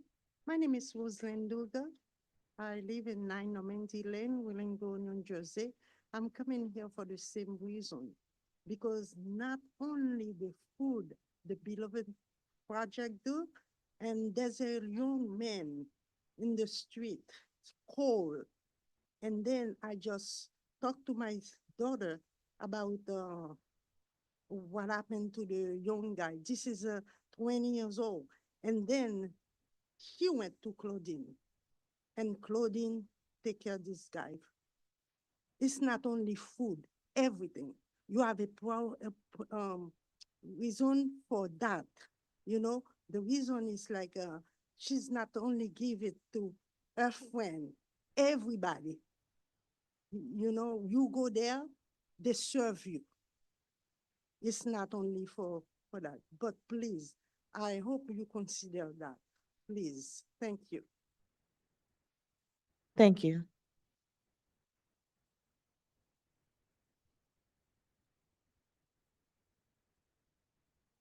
Hi, good evening, everyone. My name is Leah Nazaire. I live at 21 Holyoke Lane. Good evening, everyone. My name is Leah Nazaire. I live at 21 Holyoke Lane. So this evening, I am here for the same reason, on behalf of the Beloved Project. They are a full-fledged agency. They don't turn anyone away. If it's for temporary housing, for food, for just about anything, they can cover it. They'll find a way to help any and everybody. Every police department that works together with them, any person that just comes across that office. It's just not about food. It is a full-fledged service, and I hope that you would consider them. Thank you. Thank you.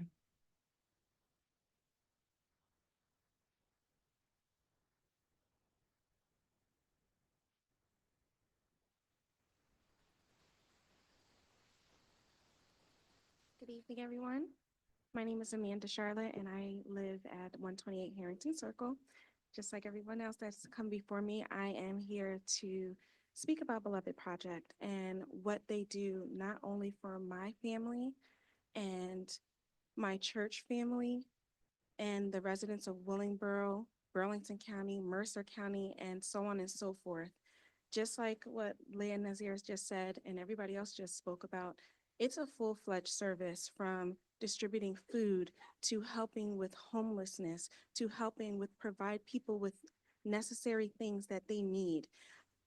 I really do. This is a town that I grew up here and moved to Burlington in high school, but then got married and bought a house in Willingboro because I believe in this town. I believe in what this town stands for.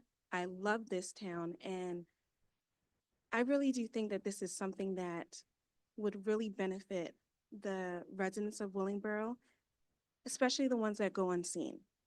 You don't know what people are struggling with. They could look nice, they could have a job, and literally be 1 week away from getting kicked out of their home for anything. And now it could be a water bill that hasn't been paid. So for her and her organization to help the residents of Willingboro, it would be beneficial for Willingboro to partner with Beloved Project, because it's not just about her, it's not just about the people that work at Beloved, it's about me, it's about my children, it's about the residents of Willingboro and everybody else that benefits from their services. I hope you reconsider. Thank you.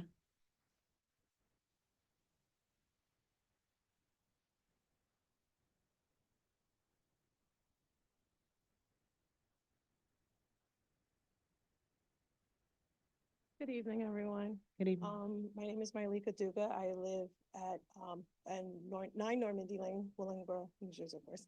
I am here not only as a supporter for the Beloved Project, but also as an educator. I teach here at the Garfield East ECDC. I too grew up in Willingboro, went through Willingboro school system, graduated, went to school, and then came back to teach here. And fortunately, I was given that opportunity to give back to Willingboro.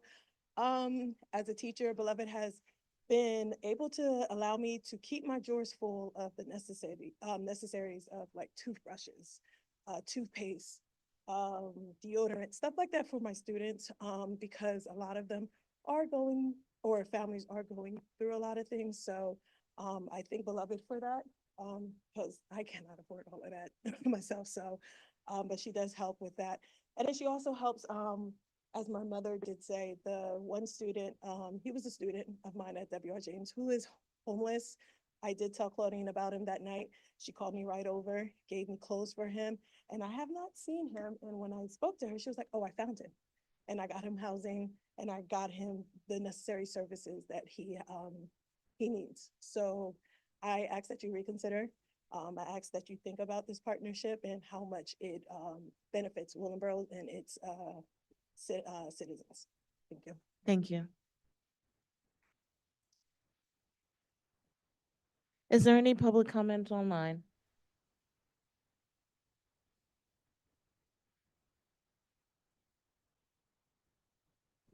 Hello, can you hear me? Yes, we can hear you. Hi, this is Jada Jackson, 83 Tidewater Lane, and I'm going to try to not be in my feelings. I directly asked if there was going to be a restructuring of the recreation, and I was told there was not. So I'm working through seeing a multi-layer slide talking about just that. I don't know what the problem is, and I think that's the biggest problem that I have. So we are restructuring recreation to address a problem that hasn't been daylighted. And then after you restructured them, we are now going to ask the community what they want. We had a director who I don't think she made it to a full pay week, did she? Before she resigned after taking the job and we announced it.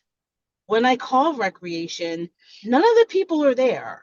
I'm not sure why someone in payroll now is better suited in recreation and someone from DPW is now better suited for recreation. This program directly affects the two resolutions we did just earlier, one for policing and one for health. So one, when will the public get the metrics by which the better is being determined? What are the metrics for recreation now, and what are the numeric goals that are to be achieved with this change? That is one. Two, with this huge staffing shift, how are we guaranteeing, one, that the programs that are already in plan are going to be executed at least to the same level of excellence that they've been on, but also that the Time planning is for up. next year actually occurs? Ms. I'm Jackson, sorry? time is up. Thank you for your comment. Thank you.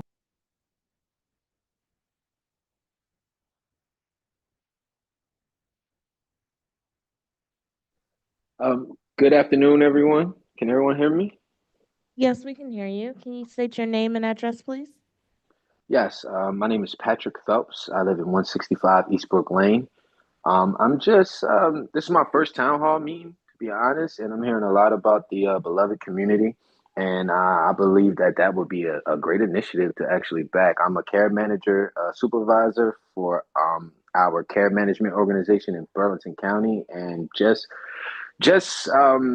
from my experience, I do believe that Willingboro could definitely benefit from a lot of these services, homegrown services, if you will, for our residents, young and old.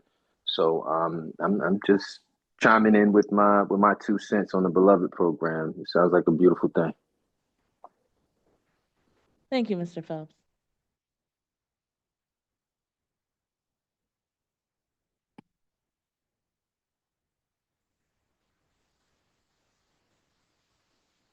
Is there any other public comment? We have one in here in the room. Good evening, everyone. Good evening. My name is Ella Patterson. I live at 25 Harrison Drive in Wellingboro. I just want to say that the Beloved Agency, they are helping me the best they can. I was working, I'm a senior at 82 years old, and I have to find transportation to get to their organization to get food or whatever help that I need. They are helping me well. There's nothing here in Willingboro to help seniors with problems as far as, okay, say we need our grass cut. You can't live off of Social Security and get your grass cut. There's trees. I have a home. There's trees falling over. You can't afford to have a tree cut down. So I feel that they're helping, they do all that they can, and I think that if they came to Willingboro, they would be able to help me more than whatever they can do. Thank you. Thank you.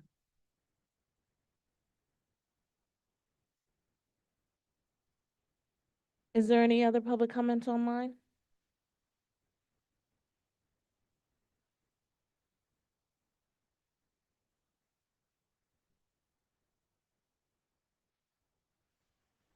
Nikki Anderson? Hello? Yes, we can hear you.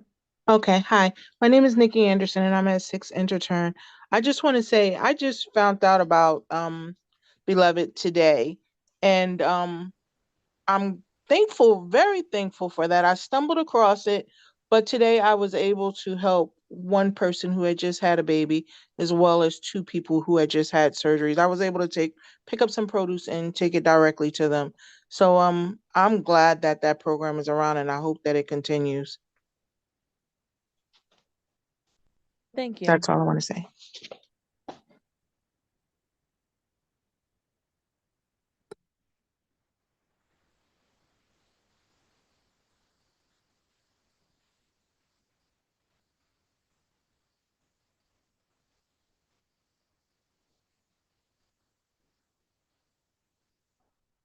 Is that all for public comment? All right. Seeing no more, public comment is now closed. Yeah. Okay. All right. We'll move on to the ordinances, Madam Clerk. Thank you, Madam Mayor. Or should we address? I think, thank you everyone that is in support of the Beloved Project. We will be discussing that resolution separately. And I think the concern about yes, the 24-hour ordinance, that concern, that is only restricted to Route 130 corridor. So it's not throughout the entire town, but if there's a convenience store located on Route 130 that would like to stay open 24 hours for emergency needs, maybe medicines or things like that, they will be allowed to do that, but not within the interior of the town moving forward. All right, and I think that was all the ones, right? That was it. Okay. Mr. Harris, um, to, from what's on our agenda tonight, we don't have a restructure ordinance on the agenda for recreation, but would you be able to speak to that comment? Or reach out to her? Yeah, so what is happening in recreation is not, it is a restructuring, but it is more related to personnel issues. So there's just very limited amount that I can share publicly. We have several persons who are out on medical leave. One person is out for 4 weeks. We have another member in recreation that is out having medical procedures, going to be out for several weeks. So when she says there's nobody in recreation, that's why there's nobody in recreation. These are the issues that are being handled in recreation. We have other issues in the township that need to be handled and managed as well. And that is the reason why there has been some transitions in personnel. One from DPW to handle an issue at DPW, which really has no bearing on recreation. It just happened that there was what we believe to be an overabundance of persons with Clerk 1 certifications in recreation, which we could transfer to DPW and vice versa. So that's just a matter of transferring to individuals. And one of the other persons was to support some operations in the finance department, particularly in our purchasing department. So, these are kind of some of the administrative decisions that, we have to make on a daily basis for the efficient operation of the township. And it's not always nefarious. It's not always related to rumors and gossip. Sometimes it's just good business operation. So that's what's going on in recreation. We do have, you're absolutely correct that we did offer a position to an individual who after a week felt the position was a little bigger than what she was ready to handle. So she did leave after 4 days, and that's why we placed Mr. Lowry there to kind of settle the ship while we reorganize and, find our path forward. All right. Thank you, Mr. Harris. All right, and those are all the responses for the first public comment, which was on agenda items only. Madam Clerk, will you move forward with the ordinance hearings, public hearings? Yes, Madam Mayor. So for our first ordinance up for this actually ordinance 2025-12, we do not need to do another public hearing for. We introduced this ordinance originally on at the June 17th meeting. We had the public hearing at the July 15th meeting and we amended it. So per statute, we had to wait a week before we can officially adopt it. I had to publish the amendment. So now I'm just gonna be asking you for a final adoption tonight. So with that being said, can I get a motion to finally adopt ordinance 2025-12 entitled Ordinance of the Township of Willingboro, County of Burlington, State of New Jersey, amending Article 4 of the Township Code regarding the powers and duties of the township manager? So moved. Second? It's been moved by Deputy Mayor Worthy, seconded by Mayor Whitfield. Roll call? Councilwoman Prone, No. Deputy Mayor Dr. Worthy, Yes. Mayor Whitfield. Yes. I'd like to consult with the attorney to see if we have enough votes. We do not. Okay, so we do not have enough votes for to pass this ordinance at this time.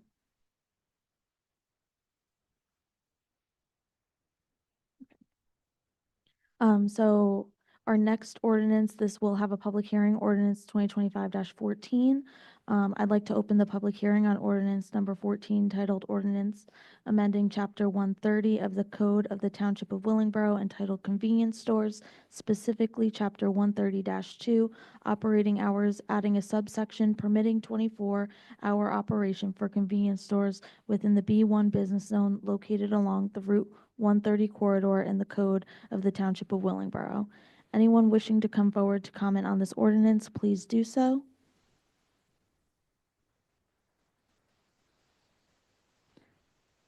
Anyone online?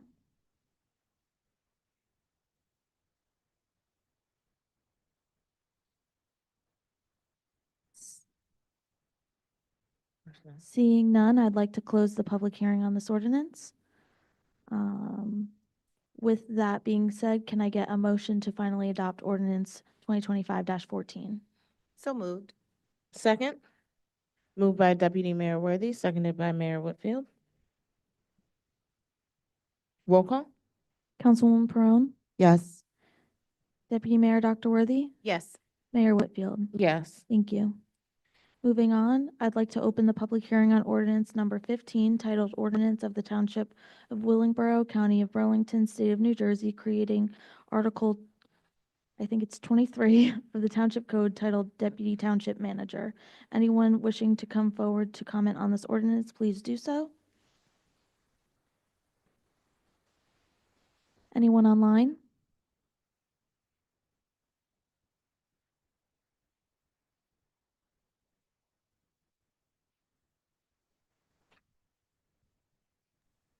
Hi, this is Jana Jackson, 83 Tidewater Lane. Oh, I should confirm. Can that be heard? Yes, you can. Thank you. Does this ordinance deal with the responsibility of the township manager? And if so, can it be explained why in the whatever we're going to call what's happening in recreation makes that person ill-suited to be the one who actually runs that reorganization or restructuring? I'm not quite clear why someone who's not in the supervisory chain or an employee of the township is being charged with overseeing this restructuring of a department and township employees.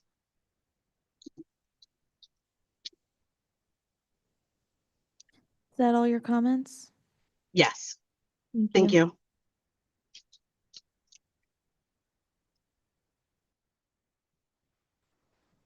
Any other public?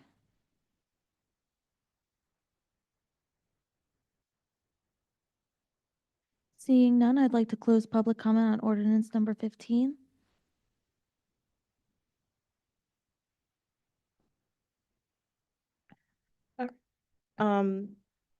Yes, can we open and do discussion? With that being said, I'd like to ask for a motion to finally adopt ordinance of the Township of Willingboro, County of Burlington, State of New Jersey, creating Article 23 of the Township Code titled Deputy Township Manager. A second? Moved by Deputy Mayor Worthy, seconded by Mayor Whitfield. Discussion? So we've had some comments about this, and I know this ordinance and Ordinance 12 were ones that we've discussed at great length at these council meetings. What the effort here is just to codify the duties of both the township manager and the deputy township manager. In the prior ordinance, there were some adjustments that were requested by members of council, which one of those adjustments was to pull out and separate the title of the deputy manager in a separate ordinance to codify the role of that employee at the township. So that's what this is discussing. The deputy manager is a role that is currently at the township. And Mr. Harris, do you have anything else to add? You explained it very eloquently, Mayor. Okay. Anyone else have anything to add? Any questions? I do remember the reasoning why the town, so what my understanding was, the deputy township manager, there was not a job description existing.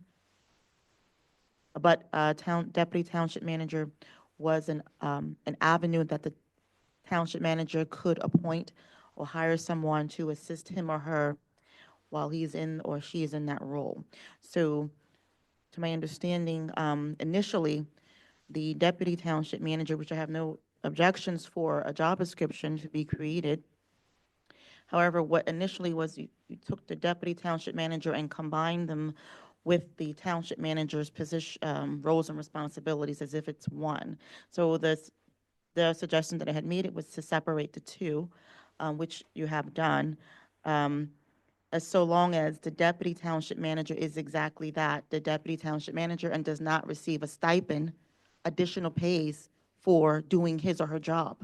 Because that's exactly what took place. Do you recall that, Mr. Harris? Absolutely. Right, you took a vacation and we taxpayers more money to pay somebody that's doing, and so we're getting a little out of hand. And then I noticed that this ordinance to combine the township manager and the deputy township manager as one job description that was, so I appreciate the separation of this. And if a job description does not exist, I have no objections with creating a job description so we understand that this is the deputy, not in control of the township because the township manager is on vacation. Yes, there will be roles and responsibilities, situations can come arise, and we are hoping that the person who is in that seat has the ability and is intelligent enough to make a decision in the absence of the township manager. So that's how I see 2020, 25, 15. Yes, thank you, Councilwoman Perone. And this ordinance does explicitly state that there wouldn't be any stipends or anything for vacation lasting less than, More than if 30 the, days. more than The 30 state- the days, statute right? says Less than anything that's 30 being- days. God forbid something happened, he's not here for 30 days, then that would be an increase of stipend because now he's literally the Township acting manager, manager right, in and that so time forth. period. Right. So this prevents that from happening for a period of 30 days Right. prior to that, when they would accept the role. Okay, we can move to roll call. Councilwoman Perone, Yes. Deputy Mayor Dr. Worthy, Yes. Mayor Whitfield. Yes. Thank you.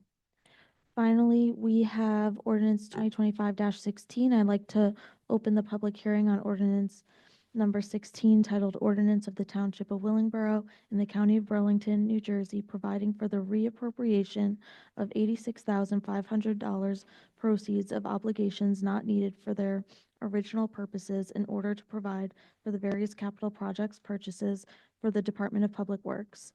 Anyone wishing to come forward to comment on this ordinance, please do so.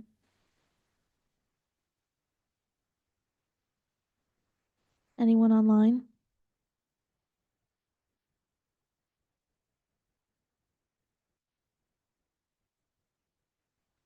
Seeing none. Seeing none, I'd like to close public comment on ordinance 2025-16. With that being said, I'd like to ask for a motion for final adoption on ordinance 2025-16. So moved. Second. Moved by Deputy Mayor Worthy, seconded by Councilwoman Perone. Roll call? Councilwoman Perone, Yes. Deputy Mayor Dr. Worthy, Yes. Mayor Whitfield. Yes. Thank you very much. All right, we'll move on to the resolutions. And other than resolution 2025-19, are there any other resolutions that would be requested to be pulled from consent agenda? 219. Sorry, that's the only one for me. Anything else? All right. All right, that being said, I'd like to propose and make a motion for a consent agenda for resolutions 2025-204 through 2025-218 and 2025-220 through 2025-223. Second. All right. It's moved by Mayor Whitfield, seconded by Deputy Mayor Worthy. Roll call? Councilwoman Perone, Yes. Deputy Mayor Dr. Worthy, Yes. Mayor Whitfield. Yes. Thank you. May I have a motion to approve the same? So moved. Second, moved by Deputy Mayor Worthy, seconded by Mayor Whitfield. Roll call? Councilwoman Perone, Yes. Deputy Mayor Dr. Worthy? Yes. Mayor Whitfield? Yes. Thank you. For resolutions for separate discussion tonight, we have Resolution 2025-219, titled Resolution Authorizing the Township of Willingboro to Reject Proposals for Social Services Provider. So moved. Second. Moved by Deputy Mayor Worthy, seconded by Mayor Whitfield.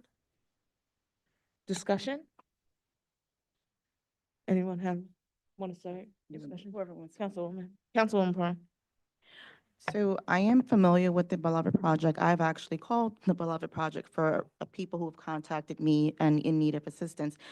This resolution says special services provider. Was not aware that this had to do with the Beloved Project. However, I would like some explanation and clarity on why the social services provider is on here to be rejected, and how did it get here? How did we get here? So I believe this was presented before and it was tabled, correct, Mr. Harris?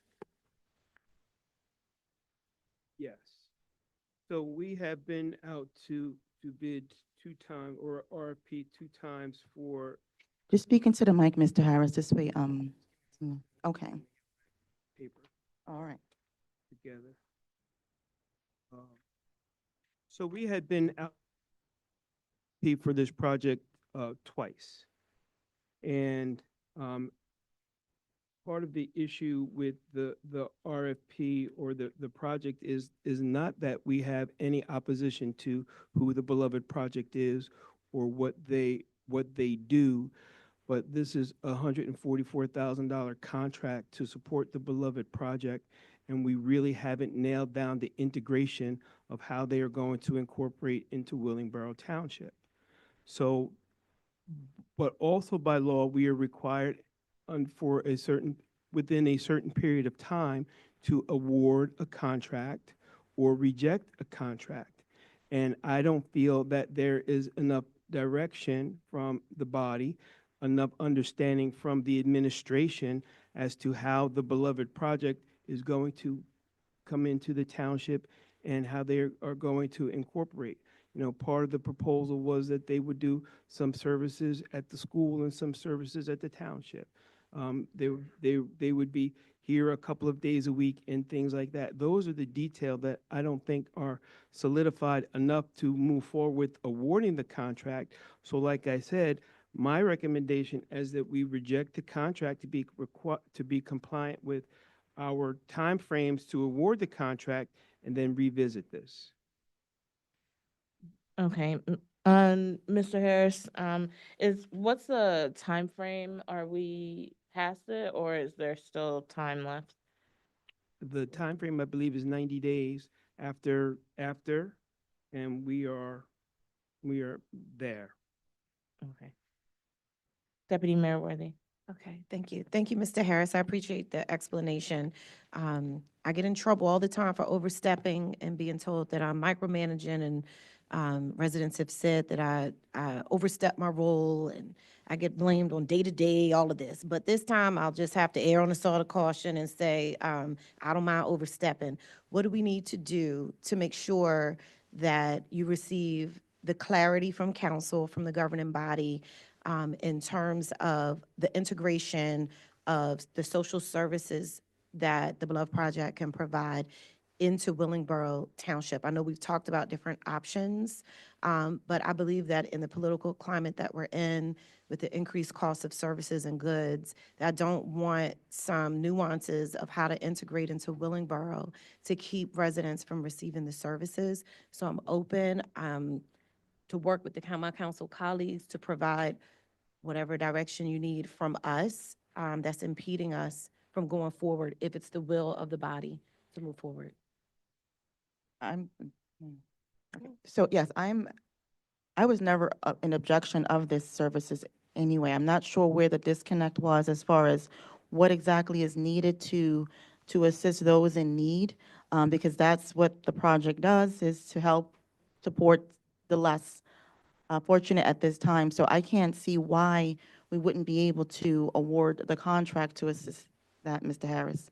And I didn't see the contract, so I don't know, as long as it's nothing that it goes against the statutes and laws that breaks anything, I can't see why we wouldn't award this contract.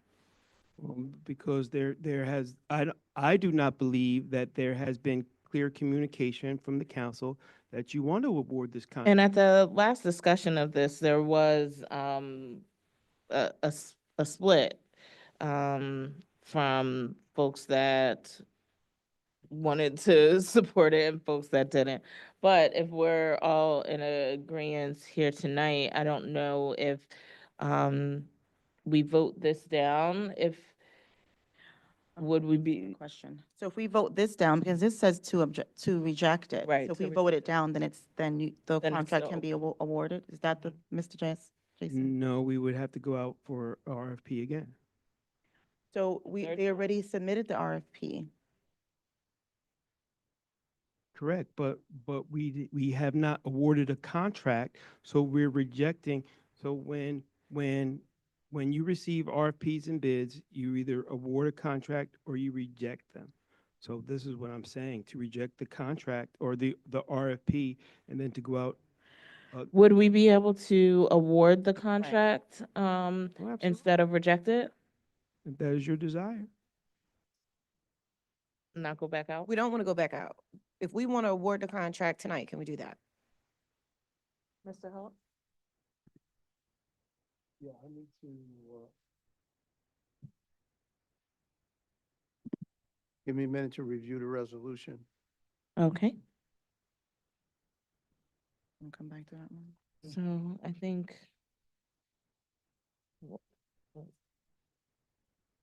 Okay. All right, so we'll suspend that vote because right now we're in discussion.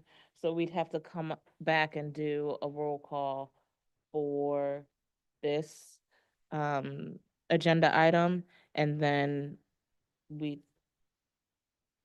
right. So we'll suspend the discussion. We'll come back to this and possibly vote on an additional resolution awarding the contract per council. All right, we'll move on with the rest of our agenda. The treasurer's report, Madam Clerk. Thank you, Madam Mayor. Can I get a motion and a second to approve the treasurer's report dated June 20th? July 30th, 2025. I apologize. July 31st. So moved. I'll get it. Second? Moved by Deputy Mayor Worthy, seconded by Mayor Winfield. Roll call? Councilwoman Perone, Yes. Deputy Mayor Dr. Worthy. Yes. Mayor Whitfield. Yes. Thank you. I do apologize. There was an oversight on my part. I don't think the minutes are in your packet. So if you don't mind, I would like to table those until the September 2nd meeting. Yes, we'll table that. Thank you. All right. And we do have the clerk's updates, but I'd like to go for, Mr. Hall, would we be able to do like a 10-minute recess? Would that give you enough time? Okay. All right. I'd like to make a motion for a 10-minute recess. Second. Moved by Mayor Whitfield, seconded by Deputy Mayor Worthy. All in favor? Aye. Any opposed? Any abstentions? All right, we'll now in recess and we will return in 10 minutes.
We're ready to return? What about the, mayor?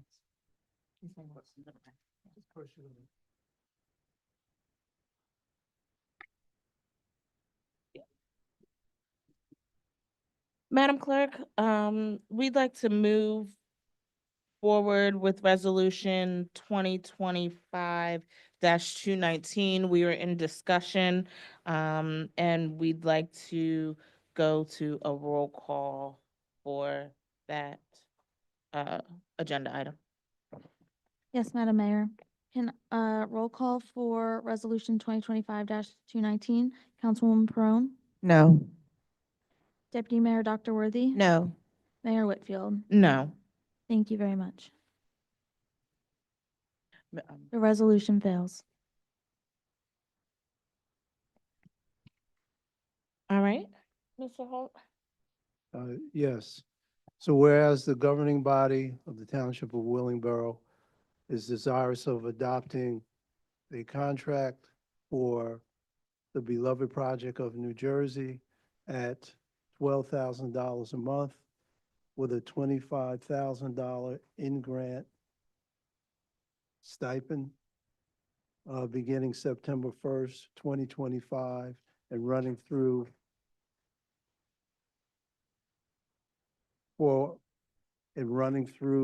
the end of August of 2026 with the opportunity for a additional 1-year contract.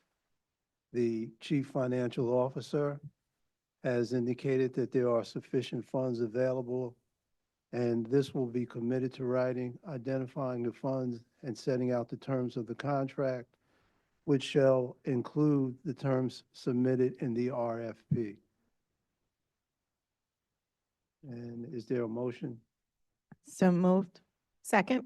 Moved by Councilwoman Perone, seconded by Deputy Mayor Worthy. Roll call? For the record, this will be resolution 2025-223, 224. I apologize. 224. Roll call, Councilwoman Perone, Yes. Deputy Mayor Dr. Worthy, Yes. Mayor Whitfield. Yes. Thank you.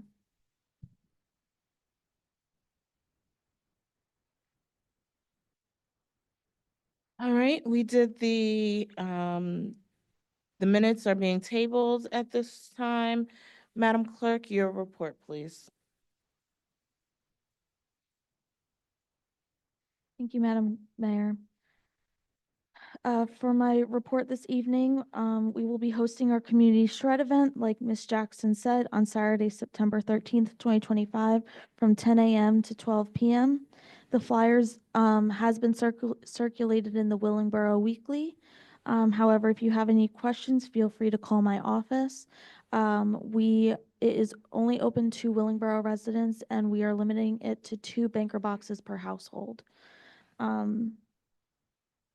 I have been working with the QPA to start getting the 2026 professional service RFP together. I want to try and go out a little bit earlier so we can get them back a little earlier. So if you have any follow-up questions for the professionals, we're not doing it on December 31st. So look forward to that. I did want to poll the council if you are willing. Usually every year we get 7 copies of each RFP. It tends to be a lot of paper. If you don't utilize the paper copies, I always give you a full electronic copy for your records. If you would like, I would ask if you want a paper copy or not. It just depends on, I have to put in the RFP how many they're going to give back. So just think about that and let me know in the next day or two if you don't mind. I'm working with the finance department. We're hopefully going to have our online payment portion open to the public for the clerk permits up and running by September 1st, so that's exciting. And we are rapidly approaching fall, so I wanted to give the residents some upcoming important dates for the general election.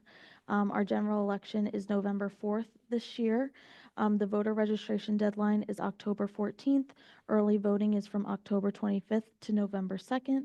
The deadline to apply for a vote by mail-in ballot through the mail is October 28th, but you're able to apply for a vote by mail-in ballot in person at the county until November 3rd at 3 p.m. Finally, phase 1 of the Clerk's Department digitization project is finally complete, which is super exciting. I know we've all been working on it for a while. I'm looking forward to starting phase 2 next year. I know back in May, we got some sad news that they canceled the FEMA grant that was going to support a lot of this project. I have been doing some research and I found 2 grants that one we definitely qualify for. I got confirmation back, and one we might qualify for. One is the digital project for the public through the National Endowment of Humanities, and one is the major collaborative archival initiative through the National Archives. That's the one that we have been confirmed that we do qualify for. So I will be looking for that grant to open in the beginning of 2026 for funds to be available 2027. So it is kind of far away, but this is a multi-phase project anyway. So just wanted to let you know that I am actively working on that as well. And that is my report for you guys this evening. All right, any questions for our clerk? Councilwoman Pearl. Thank you. Thank you for your report, Madam Clerk. Just first, as far as with the RFPs, I don't need a paper copy. Okay. I would like to know if possible, rather than email me these attachments, can you place it on Teams, like on a shared file folder? Is that something that we can do? Yes, yes, it instead of is. I emailing also, it? usually share it through OneDrive, but I'm sure I can set up a Teams Yeah, because as well. I've been utilizing Teams, and I know that that's a capability that I've used in other companies. This way we don't have to get a bunch of emails that get missed. Just a suggestion with that. And I would like to know, I'm still going to get at least 2 copies, an original and a paper copy. So it's not like we're gonna have no copies, Right. but we're not gonna have like 7. Right. But of course, it's up to you. If you are more comfortable with the paper, that's fine too. All right. Deputy Mayor Worthy. Thank you, Madam Clerk. I would also like digital. I don't need a hard copy. Thank you, Deputy Mayor. So, Madam Clerk, I think the 2 copies is probably sufficient. We will confirm with, we will confirm with I've al- the other council members to make sure that they don't need this. Plus, we would archive any, right? Don't you archive or do you discard them at the end of the year? We follow the retention schedules. All right. All right, if there are no other updates from the clerk, we do have some unfinished business at this time. One item that was added just today is concerning the turf field that was requested by Mr. Harris. And go ahead, nod, yes, for him to go out and procure bids for the revitalization of the turf field and track. Can I have a motion? So moved? We have to state it or no? Just say Yeah, Or second. well, I said it, Okay. but I need a motion to go out for bids for the refurbishment of the JFK Center track and field. So moved. Second. All right, moved by Councilwoman Perone, seconded by Dr. Worthy. Roll call? Councilwoman Perone, Yes. Deputy Mayor Dr. Worthy. Yes. Mayor Whitfield. Yes. Thank you very much. All right. And the last item I have for unfinished business is just an update on some new development that is coming. Yesterday, we had our planning board meeting for the township, and we did discuss the potential development for the Burlington County Times property. The front portion that's looking to be developed is proposed to be 60 units of affordable housing on that front. 50% of it will be moderate income. The other 50% will be low income, with a percentage of that being very low income. But it does help us to fulfill our affordable housing obligation. We were short about 29 units in our affordable housing plan for what we had to provide for the Fair Share Housing Act. So with this project, we will be in compliance. I did have the clerk's office to bring over one of the exhibits that were presented yesterday. That's what the buildings will look like. And the other exhibits are located within the clerk's office. There's some down here. Oh, there's some in the front as well. So please feel free to come up and take a look at those at your convenience or after the meeting.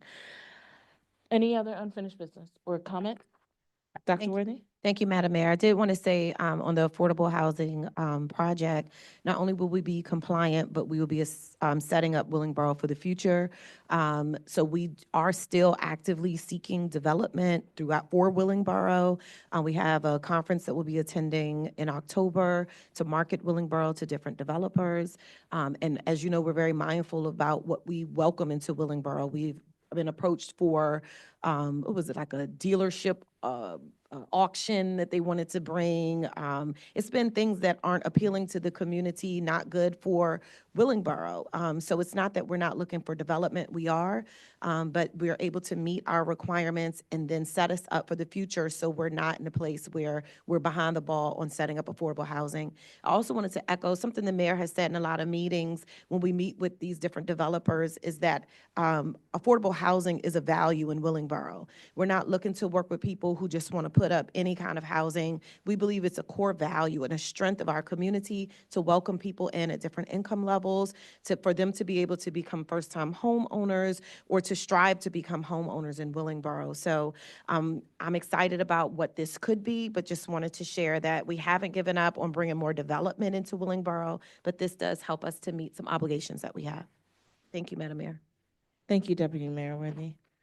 And just to also echo that, we are very critical on what comes into Willingboro and how those projects are able to come to fruition. This project, although it has had a bit of a expedited timeline here in town, but I can assure you that the planning board was very critical at the meeting last night. There are many, many conditions that the developers must satisfy in order for them to get final site approval, but we did want to allow them to have the preliminary site approval so that they can apply for those HMFA funding dollars before all of the other townships who also got their affordable housing obligations this year start applying for those monies next year in the next cycle. So we wanted to beat the gun on that, and we did have to expedite the process a little bit to do that, but please be rest assured that this municipality and our boards are doing their due diligence and making sure that Willingboro gets a fair shake in all of the new development. All right. Any other unfinished business? Seeing none, new business, Madam Clerk. Thank you, Madam Mayor. So you will see in your packets a draft of an ordinance for solicitation. I know it's been kind of a hot topic in the recent months about the amount of solicitation solicitors that we have in town, and also, just making sure that they are properly licensed in town. So this is just something I wanted to present to council that adds a stipulation on the limitation of numbers of solicitation licenses we would give out. This is just one option for you guys to consider. Like I said, it's not even a draft ordinance. It's just something for you to consider. But I put any number. I put 20 licenses that we would be able to give out throughout the year, and then that would be our cap. You can also, there's also other ways you can do this. We can do like a rotating schedule where we put, an expiration date, not of a year, but maybe like a month or so, because these the solicitors usually will come in for like a month and a half. They'll hit the town and then they'll move on. So if you don't want to limit the businesses coming to town, it's another option. It's just, I wanted to present you something because I know it's been a hot topic. But that is what is in front of you. All right. Thank you, Madam Clerk. And I appreciate your diligence in taking heed to some of the concerns of council and looking over and finding ways to make sure that our desires are addressed. All right. Any other new business? Seeing none, we will go to public comment. This is our general public comment. This public comment is for 4 minutes. Please state your name and address when you come to the mic or raise your hand online. Public comment is now open.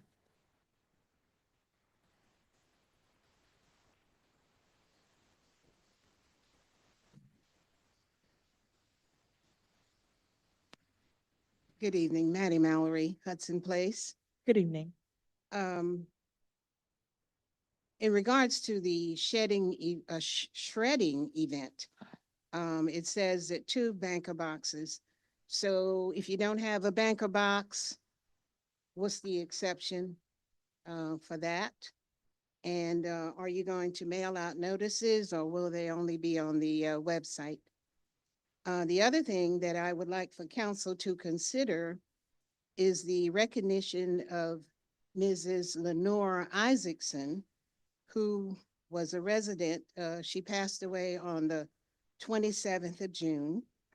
She was a resident in this town from 1958, and she was one of the major contributors in the development of the library here. So I would like for council to consider recognizing her. Her husband is still a resident here. And of course, if you need further information regarding her contributions, I will be glad to provide this to you. The other thing that I'm concerned about is if we can get an update on the shooting that occurred here in town, and just try to find out, what's going on. And my other concern, again, is the speeding on Charleston Road. Even though we have a permanent sign, we had a temporary monitor that was taken down last week between Kennedy Way and Van Skyver. We still have speeders. As a matter of fact, a guy passed me on that stretch of Charleston Road. I couldn't believe that he actually passed me. So, we need something to be done. I don't know what can be done. They do not recognize the signs at all. And the other is Veterans Parkway. So I know we had a program, I think it was a pilot program, where we had specific officers that were on patrol giving out tickets. And I'm wondering if this program is still in effect. And I'd like, to get an answer to those things. Thank you. Thank you, Ms. Mallory.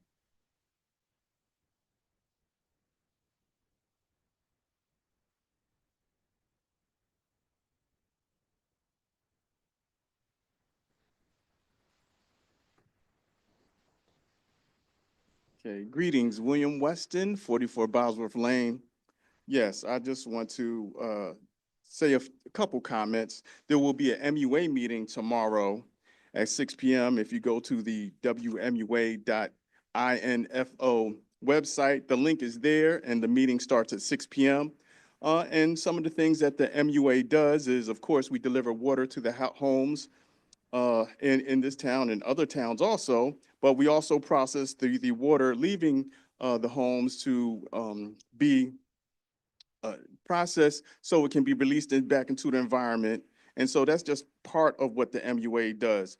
I also want to speak about the Willingboro City NAACP. They'll be having a town hall Thursday, the 21st, at the Church of the Good Shepherd at 7 p.m. And one of the purposes of that event is to help give information on what some of the elected positions do. such as council, school board, assembly person, state senator, those type of positions. Just try to educate and get people ready for the upcoming election and understand the responsibilities of those people. And that concludes my comments. Thank you. Thank you, Mr. Weston.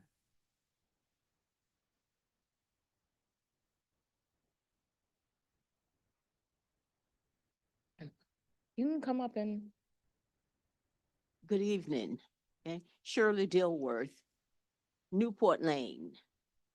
I just have a few comments that I'd like to make. Some of the things have already been addressed. One comment I have is about new residents. Okay, as we all know, a lot of new people are moving into the community. And what I have noticed is some new residents do not know where to store their trash containers or their recyclable containers. They are emulating what they see. People who store their recyclables and their trash containers in front of their garages. Okay. One other thing that I noticed from new residents is they are not vacuuming cut grass, okay, in the street. So perhaps our Department of Inspections or would like to, you know, get ahead on this and reach out to these people, so that it doesn't become an issue. Another concern that I have is cut grass along Van Skyver Parkway. Last Saturday, I noticed that cut grass along Van Skyver Parkway, specifically near that little footbridge. Okay, the bridge that is near Memorial Intermediate School was in the street, not vacuumed.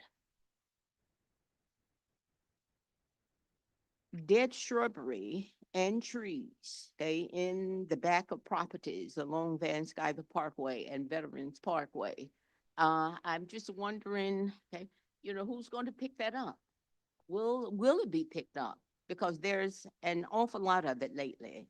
And I don't know if that's especially along Van Skyver Parkway, is that the responsibility of the homeowner or does the Department of Public Works, all right, pick up shrubs, okay, in the back of properties? And finally, I just want to make a comment about the Clean Communities initiative. I think that initiative has been very successful.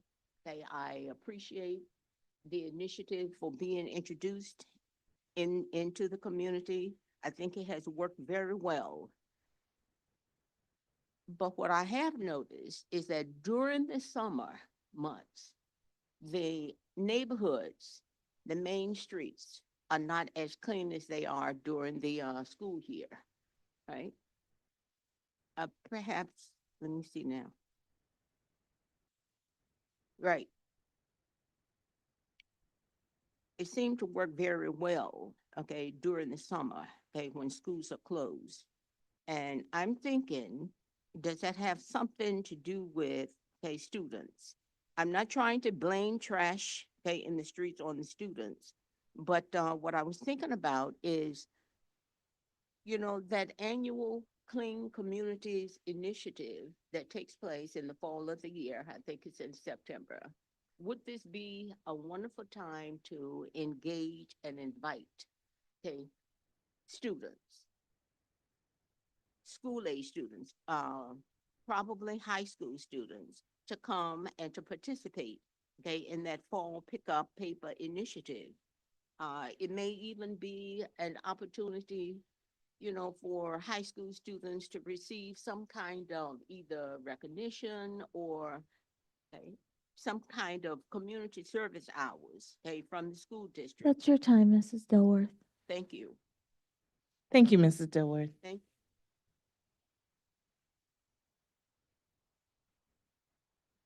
Joy Green, 62 Palfrey Lane, Willingboro, New Jersey. I've been living here since 1965. Okay, now every time somebody moves into this town, they believe that the speed limit is 60 to 90 miles an hour. every time you're driving somewhere, it's not just me, it's everybody, they go around. When the light is red at Pennypacker Drive, they go through the light into oncoming traffic. They make U-turns on Route 130 every time there's a break in the medium strip. All the intersections concerning, especially around that 2 and to that 6 time at night, they're running the lights at all the intersections. They're not stopping. Even last Sunday, just before when I was leaving in the afternoon, and they were coming back from the park and it wasn't over with yet, they were going around people waiting to go through the lights. They're just going around them into oncoming traffic. So in a town where the speed limit is, I don't know what these people, where they're from or how they believe they should drive or what information they have. But when that speed limit in this town, the highest speed limit is 40 miles an hour, but they believe it's 60 to 90 miles an hour. No other town can you go in and all this madness is going on. I'm not blaming the police or whatever. I'm saying the information when these people come out of these cities, suddenly get a car, don't know how to drive, obviously can't read the signs when it says no turning, can't read anything. So this is never ending what's going on. The other problem is when there's a shooting that happens, I think we should be given information about the reason for the shooting, not to interfere with what the police are doing when they're trying to investigate and they don't want to put too much information out there. But we need to know, because if you're driving around or you're walking somewhere, you're doing something, you could end up somewhere accidentally and be the victim of something that's happening. I know people don't like to talk about this and like to pretend like we don't have shootings and we don't have problems here, but we do. And that evening was the evening of the event that was being held, the Jazz Festival. So that shooting happened right there where that pageant lake comes down and that circle is, and then you still had to have the fireworks and everything that was going on. So I think it's important that people need to know what's going on, because if you can't feel safe, and we got a ton of people coming in from all these cities all over the place, and you're saying you're being careful about who comes here. We're not saying nobody can come here, but when they come here, they're bringing all that madness with them.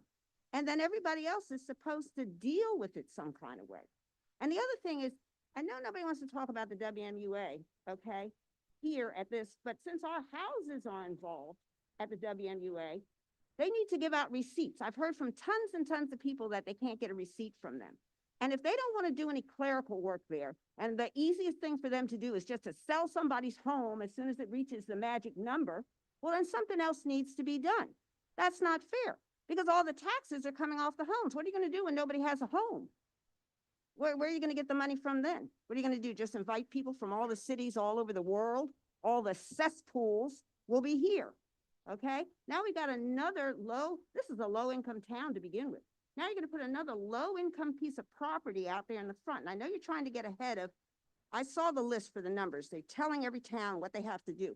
And other towns are protesting against this, because as they bring in this low income into there, then they got to do some expansion on the school. They got to do something else, something else, something else. And nobody's ever thinking about the burden that's going on the homeowner who's got to foot this. And that's the seniors who have no children in school and haven't had children in school for God knows how long. I think this needs to be considered very, very carefully. Just want to say one other thing about PSE&G. PSE&G calls people, they go to the home and lets them know what's happening when they're about to be at their street. They don't let everybody know what's happening all over the town. Now, I saw the township was trying to tell people what roads were closed down, but sometimes suddenly when leaves come down or limbs Ma'am, your down, time something is happens, I'm done. done, okay? Thank you. That's fine, okay? Thank you, Ms. Green. Thank Thank you, Ms. Green.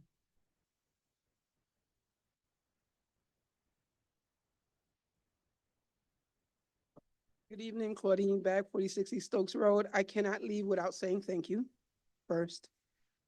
For it all, there's no more, no point in going any deeper, but thank you, thank you, thank you. The other thing that since we are gonna go in partnership, I wanna say it out loud to the residents of Willingboro, that if you, especially the men, if you have a kind heart and you're willing to serve, I'm asking that you join the Beloved Project and volunteer in helping us help our seniors. We have youth that come to, whether they're in trouble or not, or volunteer. We cut grass. We will clean outside their homes. The Beloved Project will go to the hotels around and feed. If you have the heart to serve, where our doors are open right now, and we could use your help. And the more of it, this is a heart thing. Everybody's not made for it. It's okay. Everybody's not people. You don't actually have to serve. You can serve administratively. You can serve in the building. You don't necessarily have to talk to people, but our doors are open and we need your help. The only way we're gonna make it and do better if we do it together. Everybody's fighting the fight, but fighting separately will never win that way. So I'm just asking that if you would like, if you need a place to serve, or like place to serve, the Beloved Project is open. Thank you, Ms. Archer. Is there any public comment online or any other public comment in the room? We have one more in the room.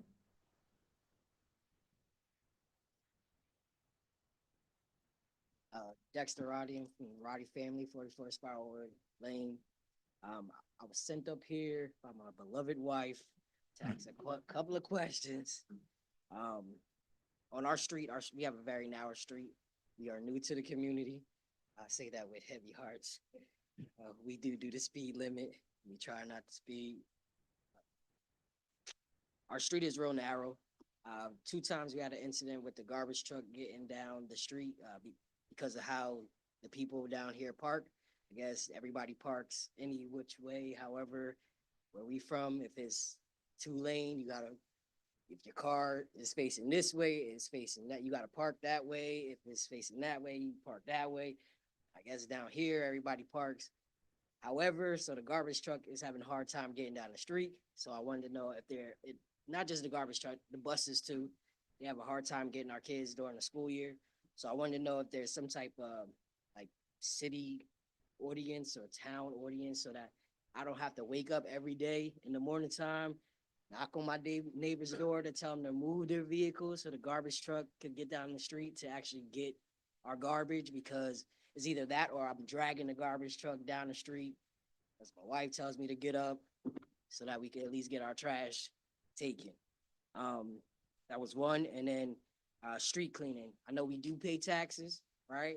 And I'm not familiar with the rules down here, but I know where we're from, every Tuesday and Wednesday, the street cleaners come clean the streets. But after garbage day, people have like a bunch of garbage that's not in the trash can and it flies all around the neighborhood. And me and my daughter are out there picking up the garbage because I moved down here because I wanted to have a safer, cleaner neighborhood for my daughter, to raise my daughter. And I don't feel like I'm the city garbage man where I'm going to keep cleaning up garbage. But if we have like a street cleaner, if they come down, clean the streets, that would be pretty dope. And then like we have an empty baseball field at the corner of our house. I think that's Spiral Sunset. Don't quote me. South Sunset and South Sunset. All right, y'all from here, so y'all gotta help me out a little bit. I think it's called Penny Packer. Yeah, South Sunset and Penny Packer. There's like an empty baseball field. There's nothing to do for our kids like at that park. The benches, the bleachers are like completely like unsafe. I sat on them and I almost fell through. So I don't know who like governs that park, but if we could put something there for the kids to do and actually fix the bleachers, I feel like that'd be a lawsuit, Mr. Botox Man, shortly. Okay. And then I think that's it. All right, that's it. Got it. Thank you, Mr. Roddy. We have a public comment online. Madam Mayor, just to let you know, it's 9:51 if you did want to extend. I want to let you know the time. Yeah. Hello? Oh. Give me a second. So this evening, we won't be extending. Are you okay with that? We won't be extending our meeting. So we will close public comment after this comment and provide responses. If there are additional public comments, please be sure to contact the clerk's office to provide your public comment, and it will get to the council in the appropriate manner. Okay, Ms. Jackson? Hi, thank you. Jada Jackson, 83 Tyler Lane. So these are follow-up to my previous questions that were not answered. The first batch deal with transparency and justification for the restructuring of the Recreation Department. How will the report that analyzed and identified the metrics or issues that led to the decision to restructure the Recreation Department be shared with the public? In what specific ways does the restructuring presented tonight address the needs, gaps, or concerns outlined in that report?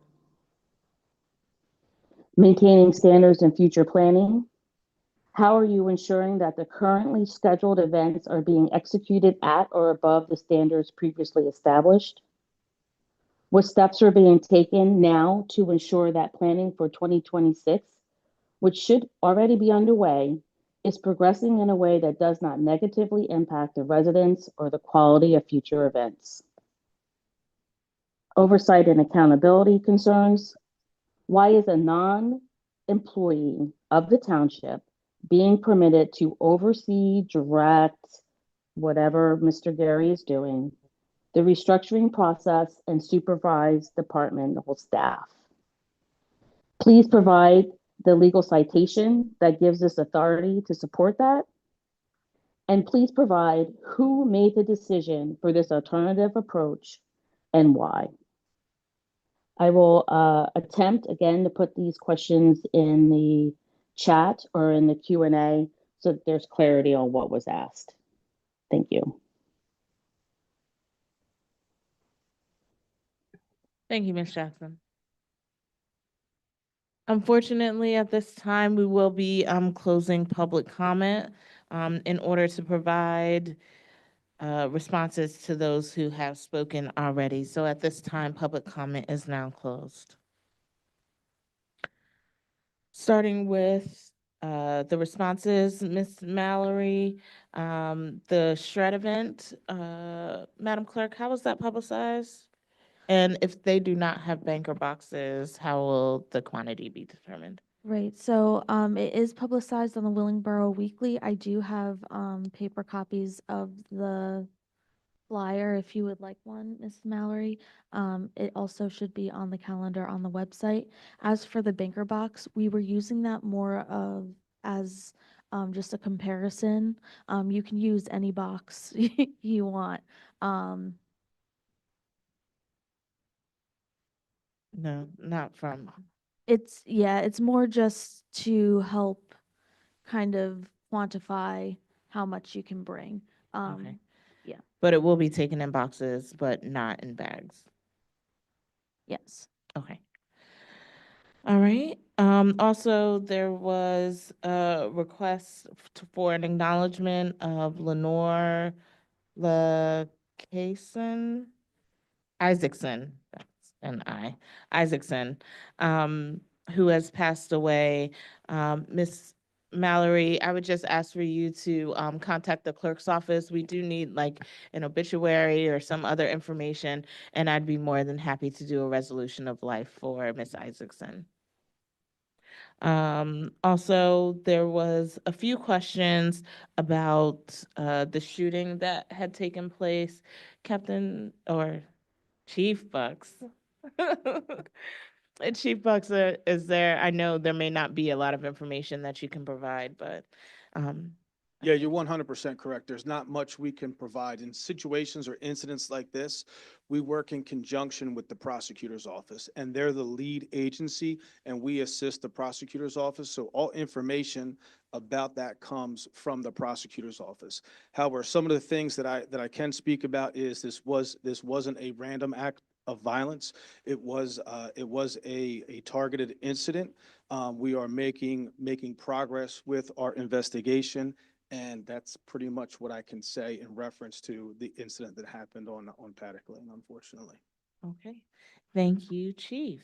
And you can stay right there because we had a few other questions about speeding on Charleston Road, Veterans Parkway, and there was another, the speed limit enforcement just throughout the town in general. So approximately 1 year ago, we implemented the traffic safety unit, which consisted of 1 supervisor and 4 officers designated Monday through Friday for traffic enforcement. We've been tracking those numbers each month and reporting them back to the township manager through my monthly reports. I just quickly went back and kind of compared where we were at the end of the year last year versus where we're at right now. We're approximately, for traffic stops, about 5,500 traffic stops to date, where last year we were about 7,800 traffic stops. So if we stay on the pace that we're at, we're going to almost probably be about 2,000 traffic stops more than what we were last year. Those officers are out daily, out on all the streets of Willingboro. You know, I know we have some streets that have more frequent speeders than others, and they're also addressing ordinance violations within all of the shopping centers. So with those officers, in conjunction with our regular patrol officers, you know, we're hitting as many streets and enforcing as much as we possibly can. Okay, great. And I just also ask, there was another comment about the parking on streets being all kinds of ways and really preventing some of the operations of the town. And would the traffic enforcement officers be able to address that as well? So traditionally, we've been, as a police department, very lenient on the direction which people park, whether they're going with traffic or without traffic. Been here for 22 years, and it's something that we really haven't enforced on a regular basis. Our streets are narrow. And sometimes, you know, when people park, they don't park close enough to, you know, to the curb, or sometimes they have to pull up a little bit into the grass. But yes, we can 100% start enforcing, you know, making sure people are parked correctly within the municipality. Yes.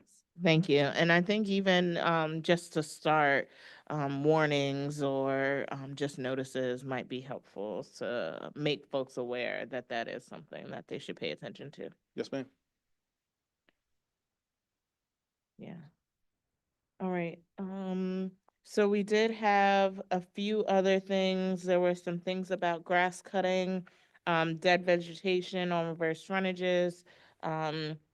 That is an initiative. Public Works will be going to pick it up. You don't have to come up, Mr. Chapman, but Public Works will be picking that up. The WMUA meeting is tomorrow, and there were a number of responses from Ms. Jackson. I'll ask for the clerk to forward those questions to the township manager. I'm sure he captured them. What was that? Oh.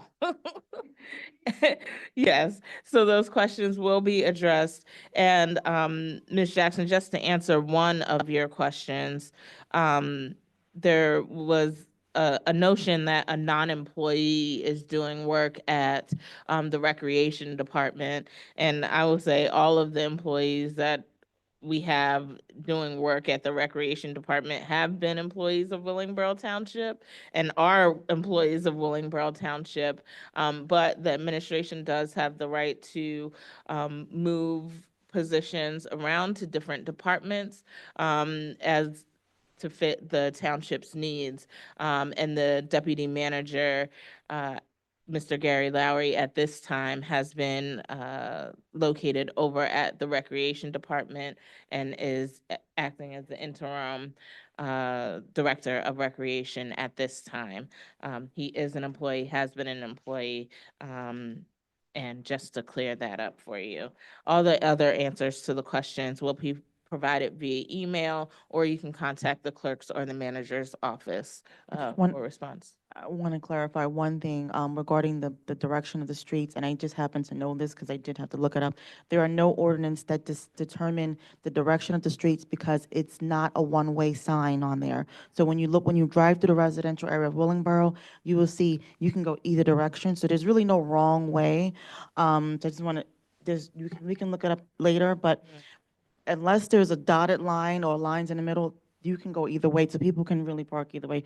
So I don't want people to start getting fines and something, but maybe let's look at that and maybe get some signs to Yeah, determine and the I think direction. there is some ordinances, but we will do a investigation on that. At this time, that is will conclude the end of our responses. Is there any council comment? No time. All right, seeing none for council comment, I want to thank everyone for coming out. We don't have the need for executive session tonight, and I'll ask for a motion for adjournment. So moved. Second. Moved by Dr. Worthy, seconded by Councilwoman Perone. All in favor? Aye. Aye. Any opposed? Any abstentions? Meeting adjourned. The time is now 10:02. Thank you, Willingboro.